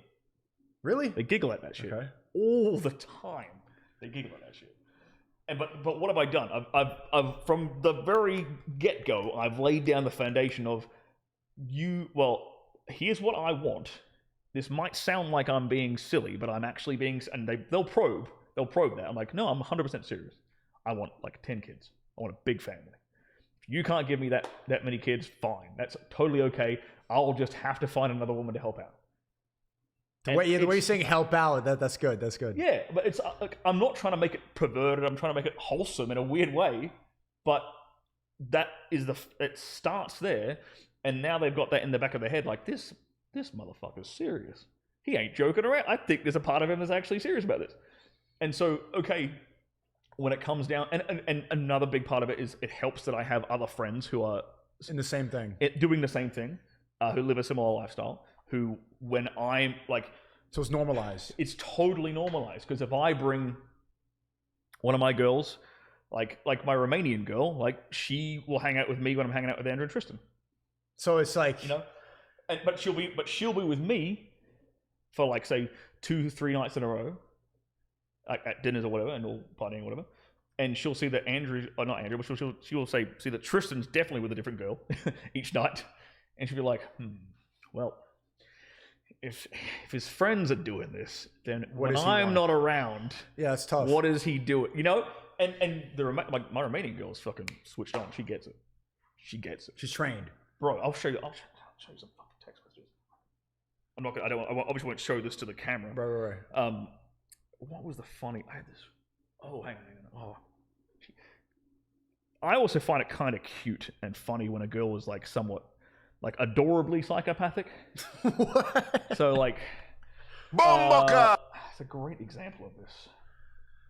Yeah, I wish I had more friends in my circle like Tristan and Andrew that I could like, because that lifestyle's so normalizing around that. I don't have a lot of friends, especially if, like from a liberal city that are capable of that. That would be very, very hard. Yeah, here we go. Okay, so this is you guys can't, but you can read this, right? Okay. So that's a clip from me on Michael Sartain's podcast where I'm talking about bringing. Can I read it? You can watch it. Well, I've seen the clip, so it's Yeah, so the clip is about like I've seen it. The clip is about bringing other women to your man, and this is my remaining. Can I read the response? Read the response. Yeah. She says, "I will shoot her in the vagina so she will never need you again," and you just laugh, and that's it. Yeah, happy days. Like, and this is a recent one. This is the funny one. Oh, here we go. This is the funny one. So she sent me this video, which is like it says, "Long distance relationships are so peaceful. I'll just text my girl, I wish we were here, and then I'll go out and cheat in peace." She sent that to me as a joke. as a joke, and then I reposted it on my story saying, "I don't know what you're talking about." Like, And she laughed. and she laughed at it. But then she also gave me the finger. Yeah, but But she laughed first. Like, It's just like the scenario you said, like, "Oh, I love you," but she missed the spot, and then she punches you. yeah, Genius, man. right. So it's. So there's like, and honest to God, like I wasn't able to do this kind of stuff a few years ago because I didn't have The frame. Frame is extremely it's important. like with this. the what's the 4 minute mile, whatever that. Remember that story? You heard that before? No. Is it 4 minute mile or 5 minute mile? Someone in the chat can correct me. But basically, there was everyone thought. I want to make sure. I want to get this correct because I don't like. 4 minute mile? I think it's the 4 minute mile. I'm learning, chat. Is it the 4 minute mile? Yeah. So The 4 minute mile. okay. So this was first achieved in So the 4 minute mile was first achieved in 1954. Prior to that, so one guy broke that record. Prior to him breaking the record of running a mile in 4 minutes, everyone thought it was impossible to do. Mm-hmm. And then after he did it, like half a dozen people or something that year also did it. So it's just knowing that it's possible. Bingo. Once you see it's possible, all of a sudden, everyone else, like you're able to do it. Gone. It's totally a mental barrier. And it's not complicated. It's really not that complicated. Yeah. So like for me, it's like, okay, good. Starting off with a decent foundation, starting with the foundation of like, there's going to be other women. I'll even tell a girl on the first date, I'm going to cheat on your ass. Like, I'll say it blatantly, and they'll laugh because they think two things go through their head. One, this guy is so cocky, and she laughs when you say that, right? Yeah. And two, she's like, even if he's serious, I've got to respect the balls on this guy. So. Okay. One line that I saw you and Andrew talking about on Fresh and Fit was Andrew was saying how like he can make a girl will come like right when she's about to climax, she'll be like, "I'm gonna cheat on you right when I leave." You know, how does that work? Like, I saw him like, there's no fucking way. How are you pulling this off? I'll tell you something really interesting. When was this? This was like the middle of last year, actually. One of the girls I was seeing at the time saw me cheating on her. Right? She basically saw me cheating on her. How? Like, I was in a bedroom with another woman. She walked in? She saw it. Right. I was kind of trying to get her involved in it. Yeah. Her first time dabbling in that. She wasn't into that. Fine, cool. She didn't do it. Cool. But she still saw me with the other girl. Right. When me and her had sex later that night, she had never orgasmed so much and so quickly as in our entire relationship. Because she needed your touch, approval? If a woman knows you're cheating on her, she'll climax way quicker and way harder. Why? I think it's got to do with the fact that when women orgasm... Actually, that is true. When women orgasm, their cervix like pulsates and sucks the sperm in. I think it's to do with impregnation. So she's trying to suck. she's trying to get pregnant from you. She's trying to secure the bag, secure the seed. Yeah. Yeah. She's secure in the seat. But how do you deal with that emotional stuff? Because it's like that's a very The emotions crying and all that. The emotions are all positive when she's like orgasming. Right. She wasn't really crying. She was like, wasn't even really crying. She was just like a little bit sad. And I'm like, oh, come here, baby. It's all good. Fine. Console her, whatever. Don't apologize. I'm not apologizing because I'm not going to apologize for being a man, for doing what I want to do. And yeah, she had a great time. Like once we got back to the bedroom, she's like having all this euphoric like endorphins and what's the bonding chemical? Is it serotonin or oxytocin? I think it's oxytocin. Yeah, the one that makes women pair bond in the first place. That triggers when they orgasm. Like a ton of it. So bam, like she's climaxing quickly, more intensely. She's pair bonding to me again. It's like once you see this stuff for the first time and try it and experience it for the first time, you'll be changed forever as a man. You'll realize, holy shit, everything I was taught as a young man is complete bullshit. Yeah, completely the ass backwards from what is truth and what works. And it's to keep us down. It's to prevent us from... It's to keep you as a tax slave, to keep you as a little worker bee, because we can't have, like, if an entire population acted like me, or acted like Andrew or Tristan... Shit would crumble. The society would probably crumble, because there's just not enough women to go around. Somebody's got to flip the burgers. I mean, you know what, like... And there's a difference between, like... You can be a man who actually produces real value in the real world, right?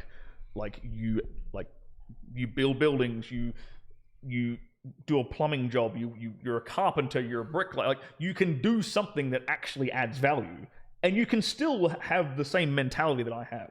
You can still, in as far as like women and relationships, right? That's not an impediment, to living unapologetically. Mm-hmm. It's not an impediment. I don't want anyone to ever conflate those two things, thinking, oh, I can't be that kind of guy because I am working like a 9-to-5 job, or because I work in construction, or because I whatever, right? It's completely irrelevant, right? Do you think that there's a certain point where you can mess it up with the woman, where like there's been too much, like if you've dropped frame too many times, or I mess it up by not responding to them enough. That's where I messed it up personally. And then she gets clingy. She just thinks I'm not interested enough. So my problem's kind of like the opposite, where it's like I have to deliberately remember to give my girls attention. Mm-hmm. Otherwise, the relationship just fizzles into nothing because I'm not around them enough. So that's a problem. Like my situation's a bit unique, where the girls, like all my girlfriends are in Europe. They're all on the other side of the planet, in Europe or in. And they're all loyal to you, or in Dubai. Yeah, the ones that my three main ones. Yeah. You got some in Dubai too? I got one in Dubai, a couple elsewhere. Yeah. How often do you need to see them to keep them around like that? You know what? It's once a month. Dude, my Romanian girl, I have seen her. She's been my girl for about a year and a half now, and I have seen her twice. Bruh. That's just. But to be fair, that's a unique situation because of two things. One, she knows I'm friends with Andrew, so that kind of is a bit of a flex in a weird way. She showed her mother a photo of me and Andrew, and her mother was like, "Oh, lovely!" Like her Romanian mother was really, really happy with the fact that her boyfriend is friends with Andrew Tate. Interesting, just an interesting observation. The second thing is that I've got not just Andrew and Tristan, obviously, but I've got other friends in Romania. So like, she kind of knows that if she ever like stepped out with another dude, like I would find out immediately. I'd know immediately, and not anything bad would happen to him, but the relationship would be over. It's over. Like she would, but she was perfectly aware of that. But not that that's even like that's one of the main reasons why I know nothing has happened. It's just because I have people who live there, And I'm not trying to like actively spy on her or any crap like that, but I just know that would be the case. I would find out, because like who wouldn't want to tell?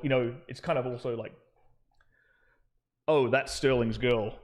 Yo, bro, did you know she was with my homeboy like last night or something like that? Like they would want to tell me, because of that reputation. Yeah. So how did you meet Andrew and Tristan? How did that relationship start? That was interesting. So I first... Was it the war room? No. I got into a kind of a cordial back and forth debate with Tristan on Twitter. And we were talking about the porn industry in Europe. Okay. Tristan had made some kind of tweet. I forget exactly what he was saying. But Tristan had tweeted something about the porn industry in Europe, like the mainstream porn industry, not webcamming, but the mainstream porn industry, and how I just remember I disagreed with him. I can't remember if he said it is exploitative to women or it's not exploitative to women. I can't remember which one he said. I just remember that I disagreed with him because he'd had one experience with a chick who I think had she done porn? I don't want to get this story wrong, especially with what's going on with it right now. It would be horrible if I got these details completely ass backwards and then someone clipped this up. But like, he knew a girl. Let's just say he knew a girl who'd done porn in Europe, and she hadn't had a good experience working for like mainstream porn. So he's basically advocating for cam work, and you're advocating for porn. I wasn't advocating for porn, but I was saying like porn versus cam girl. Yeah, my experience had been that they weren't exploited. The girls I had worked with were all there of their own free will. Okay. So he was actually defending women. He was saying, he was totally defending women. He was a feminist route. Ironic that he's in jail for... Yeah. He was, like, that's the basic gist I'm trying to get So at. you should be in jail. No, that's not what I'm saying. So anyway, we had this based upon our two completely different experiences in that industry, right? We had this really polite back and forth where we came to like understanding each other. And then we, talked in the DMs and stuff. And then I invited him on my YouTube and I interviewed him on my YouTube. And saw that. Yeah, you can still find That's that. in Romania, right? He was in Romania and I was in LA at the time. That was a while ago. Okay. A while ago. And that went really well. And then we actually, after the cameras went off, we found out that we were Eskimo brothers. Yep. From some Romanian porn star or something. Okay. And we kind of hit it off. Hey, yeah, that's always a good way to start a friendship.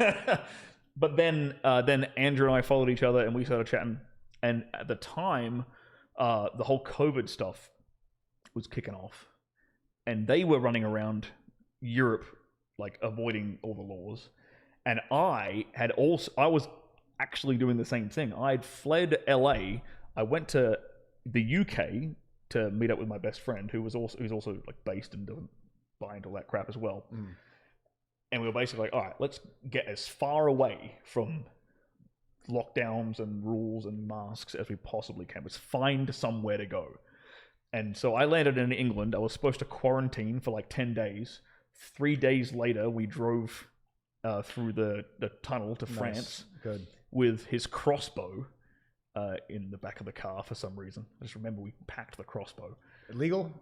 It was legal in England. Okay.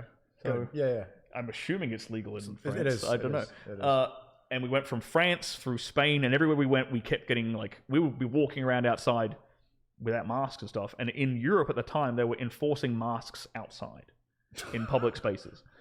And I've got footage of this on my one of my YouTube channels of us like getting stopped by the cops and playing the dumb tourist card and basically getting away with not wearing a mask. And we did this all through Europe. And we ended up in Portugal and we went to Morocco. And we were looking for like a safe haven. And we found, for one summer, a safe haven in You guys Portugal. are just traveling all over the world looking for a place, Literally a COVID refuge. Yeah, literally. I just stayed quarantined in New York City in my apartment with my girlfriend. We just drove across Europe and we're like, all right. Because he works in IT. I had just started my online business. And I was like, okay, I don't need to be in one place to do this. Right. And I was kind of filming as we were going along. And we made it work. And we spent the summer in Portugal, and then unfortunately, that must have been a fun summer. It was fucking awesome, bro. It was like everyone else I knew was like locked down or wearing a mask, and we are in like, it was like pristine white beach, beautiful like everything's cheap alabaster houses, juicy steaks which are super duper cheap, sun, and we're just working out on the beach every day. Fucking awesome, man! Awesome summer. And that was also when that same summer I got cancelled from the porn industry for a tweet at that same summer. What was the tweet? I didn't even. The funny part was I'd scheduled this tweet on my Twitter about a month earlier, and I'd forgotten about it. I'd like written it, and like, that's funny. Schedule for December or whatever. No, I totally forgot about it. And I said, if she, what was the exact phrasing? Yeah, if she calls herself a princess, a queen, a brat, or a bad bitch, then she's probably not relationship material. That's not even a bad tweet. Why would you want to be? That's just common sense. But you know, a brat? That's the definition of brat. Well, so that, because of the time difference, right, between LA and Portugal, right? That tweet went out when I was asleep in Portugal, and I woke up the next morning to like 1,000 notifications on my Twitter or some shit like that. People crying. Of every woman in the porn industry hating on me. Because guess which words tend to be in the bios of a lot of porn stars? Queen, bad princess, bitch, princess, brat. Why would you, but like think a lot, why would anyone want to be married to a bad bitch? People don't think like we do, Sneako. It's very... That's why. Yeah. So that... I mean, look, if you break that statement down, what I'm really saying is it's probably a bad idea to get into a relationship with a narcissist. Mm-hmm. It's probably not the best thing ever, which is a fair statement.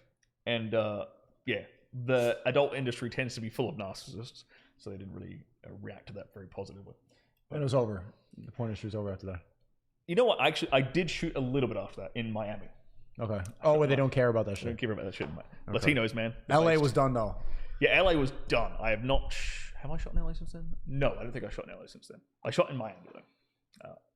But yeah. So you're in Portugal with Tristan? No, sorry. I was in Portugal with another friend of mine, who's not online or anything.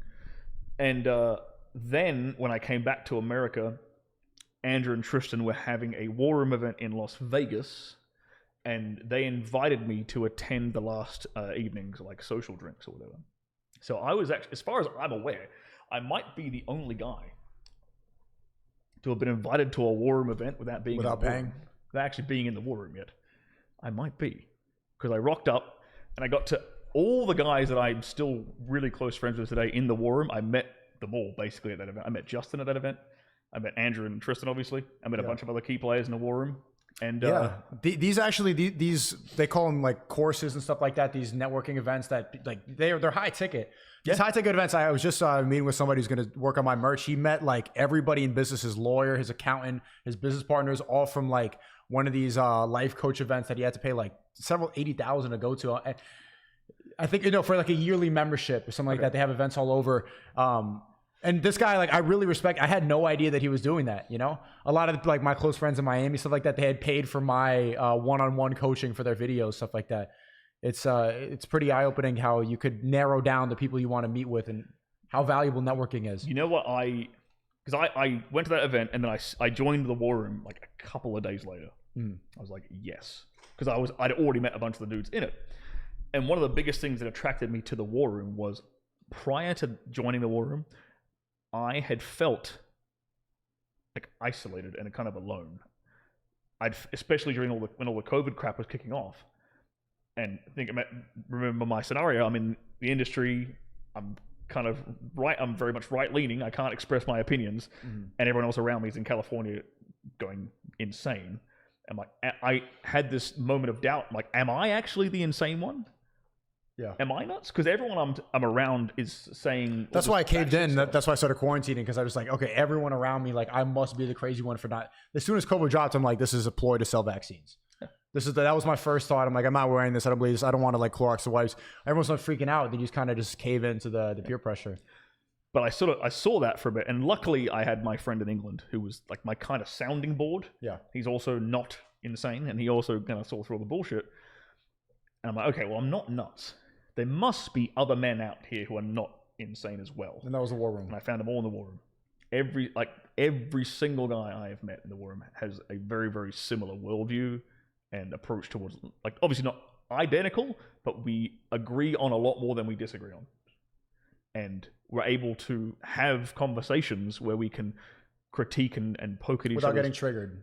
Bingo. No trigger. No one's going to take offense to me questioning like their business idea or questioning this idea in relationships or whatever it is. That's one of the most mind-blowing things. I debate regularly on the stream with all different kinds of people who disagree with me. And I'm even friends with people who completely disagree with me on everything. And people are like, how? Because they get so emotionally invested into their beliefs and I philosophies. disagree with my friends all the time. I don't get... I think it's an important part of that. If you agree with someone on everything, then what are you going to talk about? It's just boring.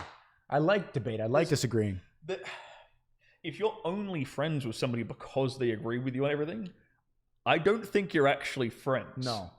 I think you're just like in the gulag together. Like you're all you're just dumb. Your comrades or whatever. Yeah. And so Comrade, okay. And then since then, when did you move to Romania? How has it been? I haven't moved to Romania.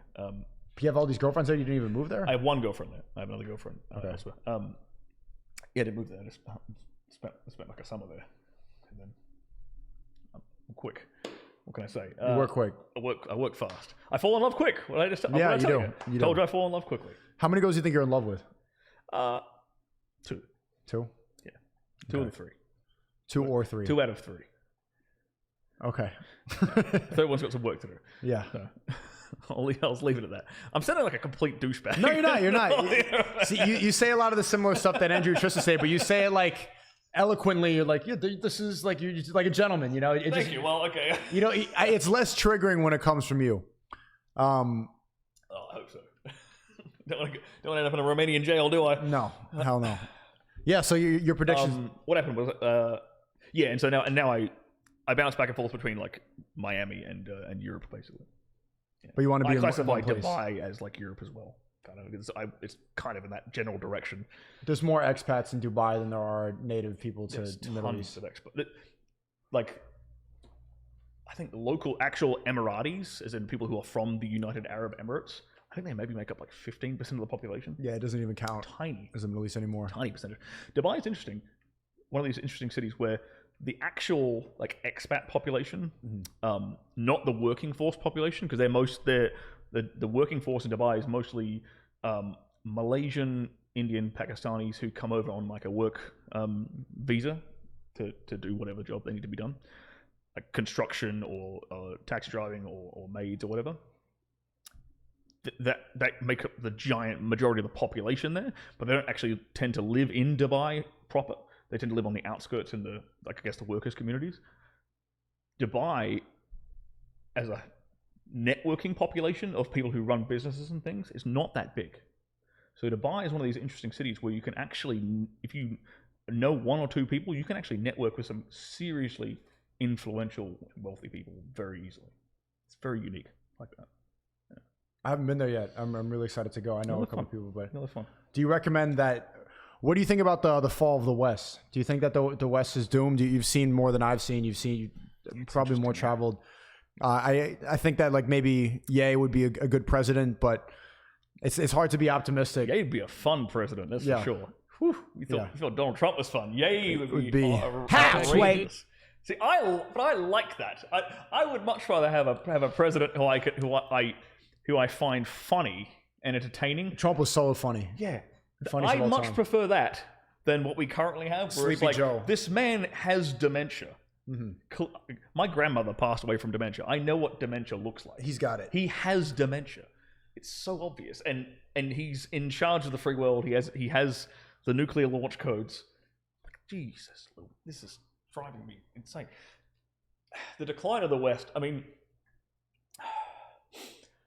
I don't like to be a negative Nancy, and I don't like to be a pessimist, right? My bad shot. So, we're all good? Yeah. So I think it's better to focus on like solutions than everyone knows there's a problem, right? Everyone is kind of acutely aware, I'd like to think. A lot of liberals aren't, man. A lot of liberals they don't count. Liberals don't count. They're not people. Okay. All right, they don't count. They're bots. They're NPCs. Literally. Okay. Good. If you can't think independently, you don't count as a person. You count as an NPC. Okay. Because you're not like anything I tell. Like they're not going to change. They're going to keep pushing it in the direction it's going anyway, right? So inflation is rampant. Cool. You got the politics is completely corrupt. There's no morality. No morality. There's drag queens twerking on kids. Drag queen story hour is horrible. Gay pride flags have replaced the American flag. Yeah, everybody thinks the American flag is racist. Yeah, people, Americans, especially There's liberal no Americans, identity. there's People wave no communist unity. flags. Yes. It's Okay, done. so you've got all these problems, and you've got, in Europe, you've got a lot of big problems as well, of a similar vein, because America kind of exports its culture everywhere else. It's just, America's biggest export, I would say, is like culture over anything else. Apart from bombs, they export all of those too. So what's the solution? Okay. Would you recommend? I'm wondering, like for the young guys watching, part of my plan right now, maybe I'm delusional, want to make like 5-10 mil and move to Dubai. You didn't make that much to move to Dubai. You can make that. You can move there now. Yeah, easily. I've got friends who make less than you, and they, from what I am aware of what you make, my understanding of what you make less than you, and they're already living there. And they save money because of the taxes. They'll save money on the taxes. The lifestyle is expensive, but they don't pay. Lifestyle is expensive in Miami but too. the taxes mitigate that. Right. Is it My- really that much more expensive than Miami?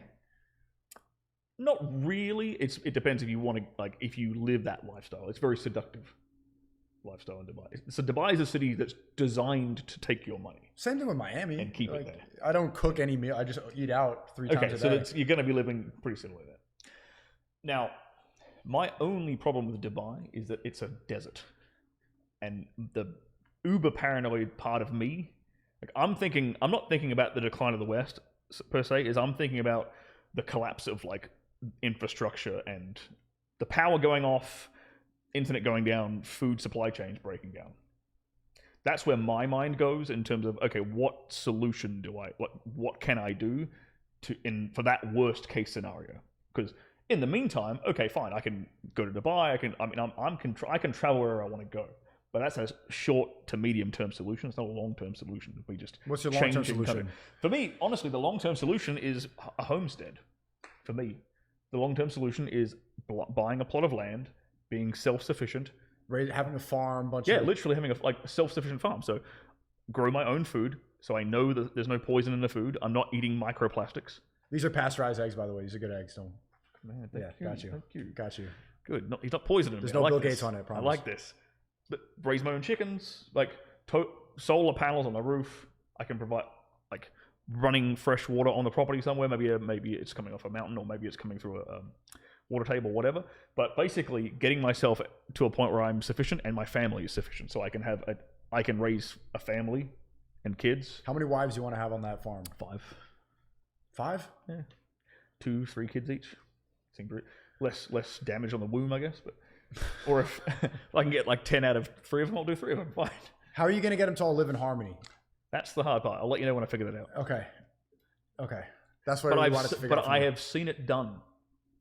I have one other friend who is not somebody you know, who has 5 wives and lives on wives in the sense of not legally on paperwork, right? And he's not Muslim either. But he has 5 wives and he lives on a rural property. And they all adore him and love him to death. And a couple of them having his kid. Do any of them play together? They all play together. Now, that is very one day, hard. chat. One day. It's that is extremely hard to do. It is. But I like doing things that people tell me that I can't do. I like proving people wrong. Right. I like being. I got canceled. I'm still here streaming, proving big tech wrong. See? Yeah. It's fun. It gives you a different level of enjoyment. So much fun to be fuck you. Yeah. You think I can't do this? Right. Oh, really? Right. Watch me do it. Watch. I love that feeling. Oh, God, I love it. Just proving people wrong. So that's why that's one of the things that drove me into doing porn. I saw that analogy right now. How the hell? I'm from a 3,000 person farming town in rural Australia. And I made it to LA and shot for the biggest porn companies on the planet. That's a bit ridiculous. Yeah. But it's purely because people thought I couldn't do it. Right. So now I'm also looking at that. I'm like, okay, I would like to have a harem of loyal women who have kids and we all have fun together, ideally. Maybe I won't get there, but I'm aiming for the moon or whatever, so I fall amongst the stars, whatever that analogy is. What age is your idealistic, when does that become accomplished? I'm trying to the goal is to get 2 of them pregnant this year. Yeah. I need kids, man. I need to get them out. I need kids. Do you recommend I'm having kids I'm now? 36, so I need kids. I'm already starting to think about that, like maybe in the next couple of years. How old are you? 24. Go ahead. Yeah. If you can do it, do it. I don't think there's any problem with having kids. Like, if you're... Why did you wait until 36? Bro, I wasn't financially stable enough. That was the only reason? Yeah. I mean, honestly, I wasn't... Because I wasn't financially stable enough, I wasn't looking for a woman to have a baby with, right? So I wasn't even looking for the... You're just having fun. Yeah, I just wasn't networking even girlfriends. I wasn't looking for the mother. Porn girlfriends. Yeah. So now I'm looking for the mother. Because, okay, now I'm... You're ready. Yeah, now I'm in a position where I can easily provide for multiple families if I need to. So it's like, okay, great. Now I've achieved that goal. Cool. Let's get cranking, you know. Kids, you know, and it's not like I don't have to have all this immediately in place and figured out before they're born either. Because, like, okay, how long does it take for me to set up a homestead? Like, one of my best friends has created a homestead over the course of the last year. Where is it? In Kentucky. And he's got a house. He got Amish to build him a cabin. So he's got like an Amish cabin. No shit. Good Amish slave labor. Bro, he paid them like the good craftsmanship. Yeah, they're great. The Amish are great with wood. They're hard workers. They're really good with wood. How much you pay them? Like 10 rupees? Isn't that from Zelda? I don't know. What do they take? A horse? Raw milk? A goat? Like yeah, I'm not exactly sure what they trade in. But basically, yeah, I've seen him do that. I'm like, okay, cool. I know like the process to get a homestead up and running, what kind of things I want to have done there.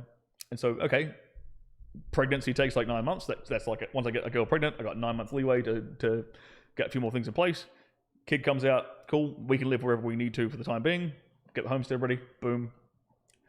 And it applies pressure to myself as well, right? When the kid out, with kids coming and kids of the way, cool. I like that extra bit of pressure. Like, okay, you want to go in this direction? Cool. Now there's a clock ticking because you have a child. You know, get this done. You out of the chat. Thank you for the 20. Says W Stream, W Stirling, free the Tates. Let's see Stirling push-ups. 20 push-ups now, Sneako and chat. Easy. I didn't think you were gonna say yes that quick, man. Stirling's 4 eggs, 20 push-ups. Good form, chat. Oh, let me get this on. There we go. You counting? I lost count. I'm counting. Okay, my turn. Just careful with this cord. I don't want the plug in the computer. W, he comes in every day. Yesterday he made me do 100. Nice.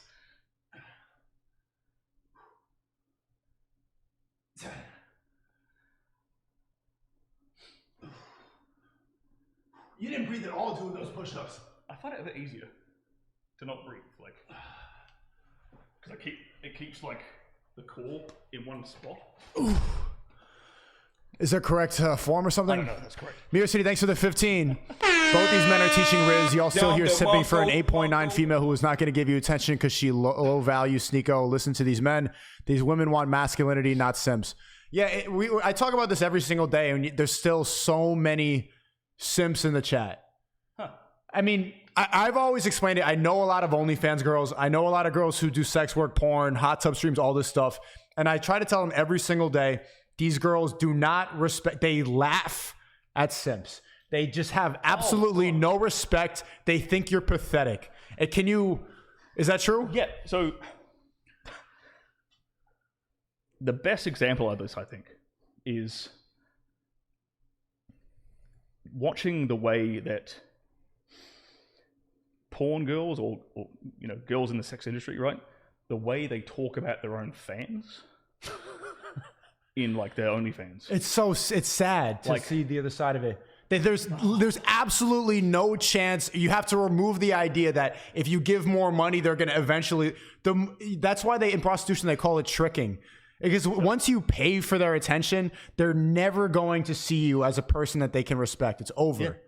Yeah. There's a reason why like the whole OnlyFans space and webcam space is not all of it, but a large portion of it is other people typing on behalf of the girl and having the conversations that aren't like. So all these guys who are simping for a girl on her OnlyFans, it's a dude. It's not necessarily a dude. It's probably a Filipino. It's probably like some Filipino So a guy looks like me. but with a vagina instead. Yeah. Because they tend to hire like women for that job. Bomboka! But basically, so they're having a fake relationship. For a start, they think they're having some kind of relationship with a woman. They're having a fake relationship with that woman. But they're not even having a fake relationship with the woman they think they're having a fake relationship with. They're having a fake relationship with some Filipino woman. With Ling Ling. Someone completely they've never met. She's like, ay nako! So, why you simp? Why you simping? But that idea, right, is that that's how little they want to interact with their own fans, is that they're going to outsource that part of the entire business. They'll take a cut in their revenue to outsource the interaction completely.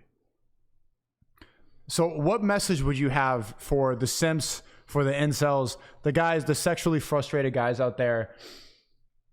What's the best piece of advice you think you can give them?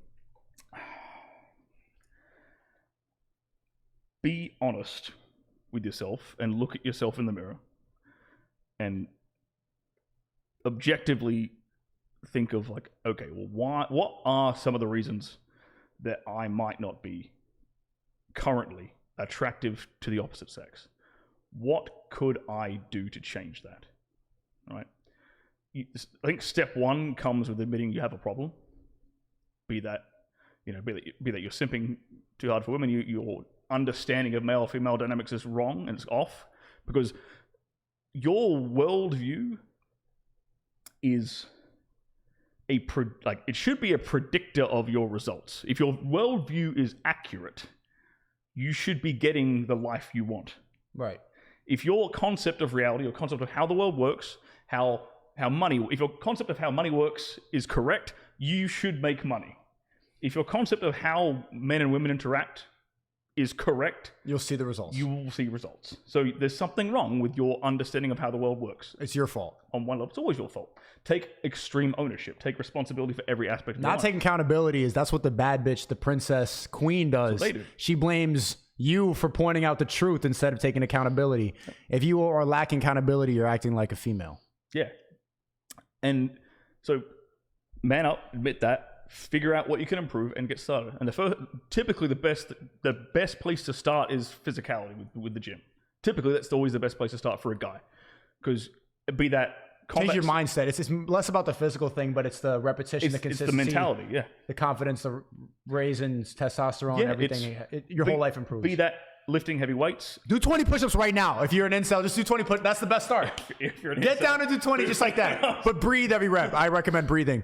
Sonny Bass, thank you for the 10. Shout out to him. He's a creativity kid professor. Love listening to this stuff. So refreshing from the standard Matrix BS girl advice. W. Stirling. Oxy Cotton Dream says Sims are too far gone. There's no return. I don't think so. I don't think that you should have a defeatist attitude towards that. Yeah. I mean, the same thing. The reason that guys go down the red pill rabbit hole. Same thing with you. You said that you had that experience when you were 16. Yeah. I had it when I was 11. You start simping. You're in it, and you have this rage. You probably hated women like after that happened. You had there was definitely a period where I was like, motherfucker, what's like? But that rage comes from a misunderstanding of female reality. Of reality. Yeah. Of me expecting women to behave a certain way and respond to a certain thing, and reality smacking me in the face and saying, well, they're not going to respond to this. You need to reassess your understanding of this. One thing we have to... No. Oh, I thought you said someone was at the door or something. No. A little insight I had the other day was... If you and for any of the guys who are struggling with, might be in the situation like you're an incel or you haven't got any girlfriend or whatever, and you're struggling. Here's a little I have sympathy for you because you've been dealt a shit hand of cards given the environment you're currently in. If you took every baby boomer and put them into today. Made them a 20-year-old today, they would be incels. Would all be fucking incels. Yeah. Every baby boomer on the planet. It's getting harder, like man. 99% of the baby boomers would be incels. They were getting laid just like in a factory. Honey, it was very simple. They wouldn't have to learn. They got a wife super simply. That's the big part. Maybe they didn't get like casual sex very easily, but they got a girlfriend and a wife. Even it wasn't casual sex easier back then. Like the days you see this in movies sometimes, where like the guy will get blackout drunk and then he's like, whoa, he wakes up and there's a girl next to him. He's like, what? Pulls over the covers. Who's this girl? I think Guys don't experience that anymore. I think that's from like American Pie. I don't think that's... That didn't happen? Okay, I don't know what I'm talking about. Okay. I'm thinking like that was kind of like my generation, maybe like guys my age and my brother's age, like that. Yeah, that kind of thing would happen, like like a house party or whatever. Cool. Right. But I'm talking about the boomers who were like my parents' generation. I don't know how old your parents are, but they had this kind of ready-made path for them, right? Where you could support a wife and a family on like a single income household. You could afford a house and a car off a single income. Imagine. That's insane, right? Yeah. So the financial provider side of a relationship with a woman was easy and taken care of. Okay, then you was far less degeneracy. Okay, so much easier to find a girl with more green flags. No bad bitch, princess, queen, girl bosses. All this stuff. So they had a way easier time finding those good girls than you guys might do right now. So sure, that like the hand of cards you've been dealt are a bit shit. I will fully admit that.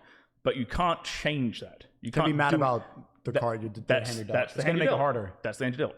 So cool, whining about that ain't going to change a goddamn thing. Doesn't solve anything. So what can you do about it? There's what a man can do and there's what a man can't do. Do what a man can do. You've got it's really not that complicated. You know that there's something wrong if you're not enjoying life, if you're not enjoying a certain aspect of your life, you know there's something wrong. And you know it needs to change. And 9 times out of 10, you probably know exactly what you need to do anyway. You probably do. But the thing is, I'm the Zoomer generation. We are pushed with so many ideas like toxic masculinity, like men should talk about their feelings, men should be in therapy, men should take antidepressants. It's bad if you do, like you should talk more. It's not good to be too, like we are pushed all these ideas. So you simply saying you should do what a man can do. Everything else that we've been brainwashed, especially if you grew up in a liberal city and you're around my age, there's so many other ideas competing in our head, resisting. That's true. Resisting that, very obvious reality. Understanding the propaganda helps. I think that's a pretty good first step. The kind of stuff that you teach, the kind of stuff you talk about. Unplugging people from the matrix, as you might say. Making them perfectly aware of all the negative propaganda that's being shoved in their throat day in, day out since childhood, which is not helping them, which is kind of like porn. Which is against reality. Yeah. It's a really easy litmus test. Like, by following this piece of information, do I get the result that I want? It's a really easy yes or no question. Like, by me being more emotional and talking about my emotions and my feelings more with a girl, does that make her want to sleep with me more or make her not want to sleep with me? It's a really easy scientific test to perform on every bit of information you can absorb, right? And I think most guys will probably be aware by now, due to the results that they're getting, that all the propaganda they're getting from mainstream media is not fucking true. It's not. It's objectively false. All of it is meant to keep you down. Yeah. Every single part of it. Because you're easier to control if you're sedated by porn, weed, video games, alcohol, whatever your sedation tool is. You're way easier to control if you're in that situation. If you're weak and you're not strong and fit, because the separation between mind and body isn't real. Like, you can't have a strong mind without a strong body. The separation of those two is impossible. So why they don't want you to go to that? Well, because you can't have. I mean, you're not a jacked guy, but you're a fit guy. I can tell. Like, you're not out of shape. You model? Yeah, for a period of time as well. Did you have quite random side note? Did you ever have to like work out a lot for that? I did. I worked model for Nike, stuff like that. I had to be in shape. Yeah. Okay. There you go. So like, I'm trying to gain. I'm up 7 pounds this year. I'm in the gym every day. That's why I'm chugging the eggs, man. They'll help. But the separate. That's like an old Roman philosophical thing. I think it was it Plato?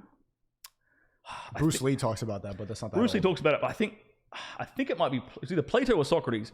One of them like has this famous quote about like your ideas mean nothing if I'm stronger than you, something like that, basically. Yeah, something to that effect, right? Because I mean, if we go really deep down that line of thinking, your ideas are only as valuable as you can enforce them. So like if it always comes down to violence. eventually down the chain, eventually it comes down to violence, right? But by being physically strong, you will build a stronger mind.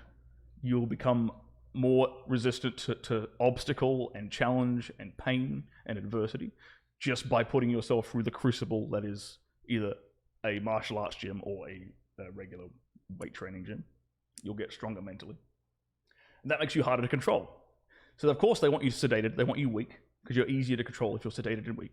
You're more easily programmed, you're more susceptible to whatever narrative they want to push, and that makes you a convenient tax slave where they can print away all of the money, they can inflate it all to high hill so that your savings become effectively worthless. So if your savings are worthless, okay, well now you're gonna have to go to work every day and slave away again and again and again for a faceless corporation that doesn't give a shit about you and wants to pump you full of mRNA vaccines and turn you into a living, breathing, modified genetic organism. A clot bot. Yeah. All of this, like what they did for the last 2 years would not have been possible if men weren't sedated. Yeah. If men had like a stronger mentality, people wouldn't have rolled over so easily. These things are intimately connected. There's a reason it worked. There's a reason the whole COVID narrative worked. It's because too many men are sedated. So why do you think that they actually locked up Andrew and Tristan? There's a couple of hypotheses here. One is, this is the main one that I've heard, which is the one I lean towards, and I've gotten this from one of the girls who is she's on the prosecution's list as one of the victims, but she has come out publicly on Romanian TV, said she's not a victim herself. They're trying to insist the court has ruled that she's brainwashed. Yeah, I think it's Beatrice. I think that might be. Maybe, there's two of them. I can't remember which one the names of them. But she was basically alluding to the fact that DICOT, D-I-I-C-O-T, which is the organization that is prosecuting them. There's a leadership position that's up for election. And the main prosecutor, the guy who's brought this case towards DICOT or whatever, he is trying to get elected into that position. So he's just trying to look big and tough by taking down a couple of Romanian gangsters and trying to look like a big bad boy. And basically completely abusing the archaic communist Romanian legal system in the process. Because their legal system is somewhat still based upon their old communist one. So can you ever support Romania after this? You got to move your girlfriend out of there. Oh, I'll definitely get her out of Romania. Yeah. Okay. Yeah. You can never trust them again. Yeah, it's a shame because that country's gorgeous. That country is really beautiful. Bucharest kind of just looked like a standard European city to me, just like default European city. Did you go outside of? Yeah, Bucharest? I spent a lot of time in Bucharest. But did you go out of Bucharest? I mean, out to the countryside at all? Not really. That's where the real beauty is. Man. Yeah. We drove. That's when you go driving on the mountains. We drove Andrew's sports cars to Dracula's castle. He let you drive the car? No, I was in the Aston with Tristan. Okay, but they didn't let you drive, right? No, I didn't drive. Yeah. I would not. Even if they had let me, I would not have, because it's not my car. Too afraid to crash it? Yeah, I mean, look, if they wanted to give me after that, I went and started renting cars so I could get used to driving them. So I could also decide which one I want to eventually buy. So that was another bit of advice they gave me. Test them out, rent them and test them out, and then see which one you want to buy, because you'll get a feel for the car. But yeah, Tristan's a hell of a driver. Andrew's a fantastic driver. He's a really good driver. And Tristan is awesome as well. He pushes Aston Martin right to the edge. It's like freaking awesome. Yeah. Fun, very fun driving with those boys. And it'll happen again soon as they get out. You really think it's that simple? That it's just that one politician trying to get respect? Yeah, it's. You don't think it's part of a bigger agenda? Initially, my thought was, okay, someone. I initially thought someone in, say, America or wherever, maybe Europe, in the European Union maybe, is trying to shut these boys up, and they've bribed someone in Romania. That doesn't seem as likely anymore, given what we know, or given what's come out recently with all this DICOT stuff. Yeah, it just doesn't seem as that seems like a more plausible explanation. Yeah, but did you see what they did with in the UK? They're starting to educate people about not supporting it. You know that this is banned in UK schools. You can't do this. Kids are getting kicked out of class for doing this, for showing that they have unmatched perspicacity. It's just dad's hand signal, for God's sake. Yeah. Like, it feels really good. I'm doing this in the gym in between sets, like just sitting there, like it's like concentrated, focused energy. The people who make these kind of policies really don't understand like human psychology, especially don't understand the psychology of teenage boys at all. If you think for a second that banning is going to make them stop, it's going to make them stop. They're going to want to do it more. It makes them stronger. I think the message has actually become even stronger. It's actually it's validated a lot of what they said. The fact that they're in prison, the fact that they predicted it so much, and when they do come out, imagine that first emergency meeting back. Woo! you gotta throw a release party or something in Dubai. Like you got to do something big for them. Yeah, the question is, what I'd be really curious to know is, because you know that Tristan and Andrew were building a castle. Yeah, in Romania. the Tate compound. Yeah, a literal castle, the first ever that's been built there in a long time. Yeah. Next to Dracula's castle. That's a big flex. Next to mad flex. Now I don't know if they will want to stay in Romania. Oh, absolutely not. They shouldn't. Which is a real shame, because they've called that place home for a very long time. It was really funny when I pulled up there. Like everything is on Google Maps. Oh yeah, Tate House, sparkling water fountain is on Google Maps. Hustlers University is literally on Google Maps. That is people taking the piss. Yeah, I know. But it is right where the house is like and everything. Everything around there, like some kids have just labeled every building something to do with Andrew. Which I thought was very funny. That to me, that was the biggest flex when I went and visited them for the first time. Like I didn't even need to ask the address. I just like you Uber can literally look up Tate and then you're there. Yeah, it comes up. But I mean, everyone it won't take a genius to find their house now because of what's been going on. They made it really public. Yeah, the Tate. You're right, Juju. They've made Tate's Romania. Well, where can we find you, Stirling? I have to go to the bathroom, and we got a lot of knowledge out of you today. I appreciate your time to come on. It's good that this finally happened. Yeah, man, I appreciate it. It was fantastic. Where can we find you? And what are your plugs? I am on Rumble, oddly enough. You are? I actually am on Rumble, yeah. All my stuff from YouTube gets imported. Copy and paste it on here, yeah. Yeah. Which everybody should do. All the YouTubers watching, you should just sign into Rumble on your YouTube account. You copy paste everything automatically. It's a click of a button. And the Matrix is getting people, so it's a good way to avoid that. Good security, good insurance. So just Stirling is spelled Stirling. I spelled it right in the title. You notice that? Yeah, perfect. Almost with the E. I like that. Resist the soy mind. I didn't see that. So you just Google my name, Stirling Cooper, or search it rather into Rumble. You'll find me. Search it into YouTube, and you'll find me. My Twitter is @StirlingWisdom. That's where you'll find me there. And if you want to find me on Instagram, it's @CooperStirling. Those are the main places you can find me. And I give out a ton of free advice on how to improve every aspect of your bedroom life. I was really kidding. I almost got it. Like when I was watching your podcast, like, should I check this out? I'll give you for free. I'll pay. I support good business. I don't need to get it for free. I'm not a brokey. I'm not a soy boy. What do you think of these of this collage right here? Collection of. It's a compilation of people who have made hit piece documentaries about me and have celebrated my band when I was. What do you think? I mean, that's predictable. Based up, I think I only recognize like 2 people on this. But how funny is it that they all look like this and they've all made videos about how I'm a bad person? What's it called? Physiognomy? There's a word for this. I think that's a word. Where like your facial features reveal something about your personality. Like I remember my dad always used to say, like whenever an action movie was on and the bad guy would come on screen, he'd always say he's the bad guy. His eyes are too close together. So something to do with that going on here. All their eyes are too close together.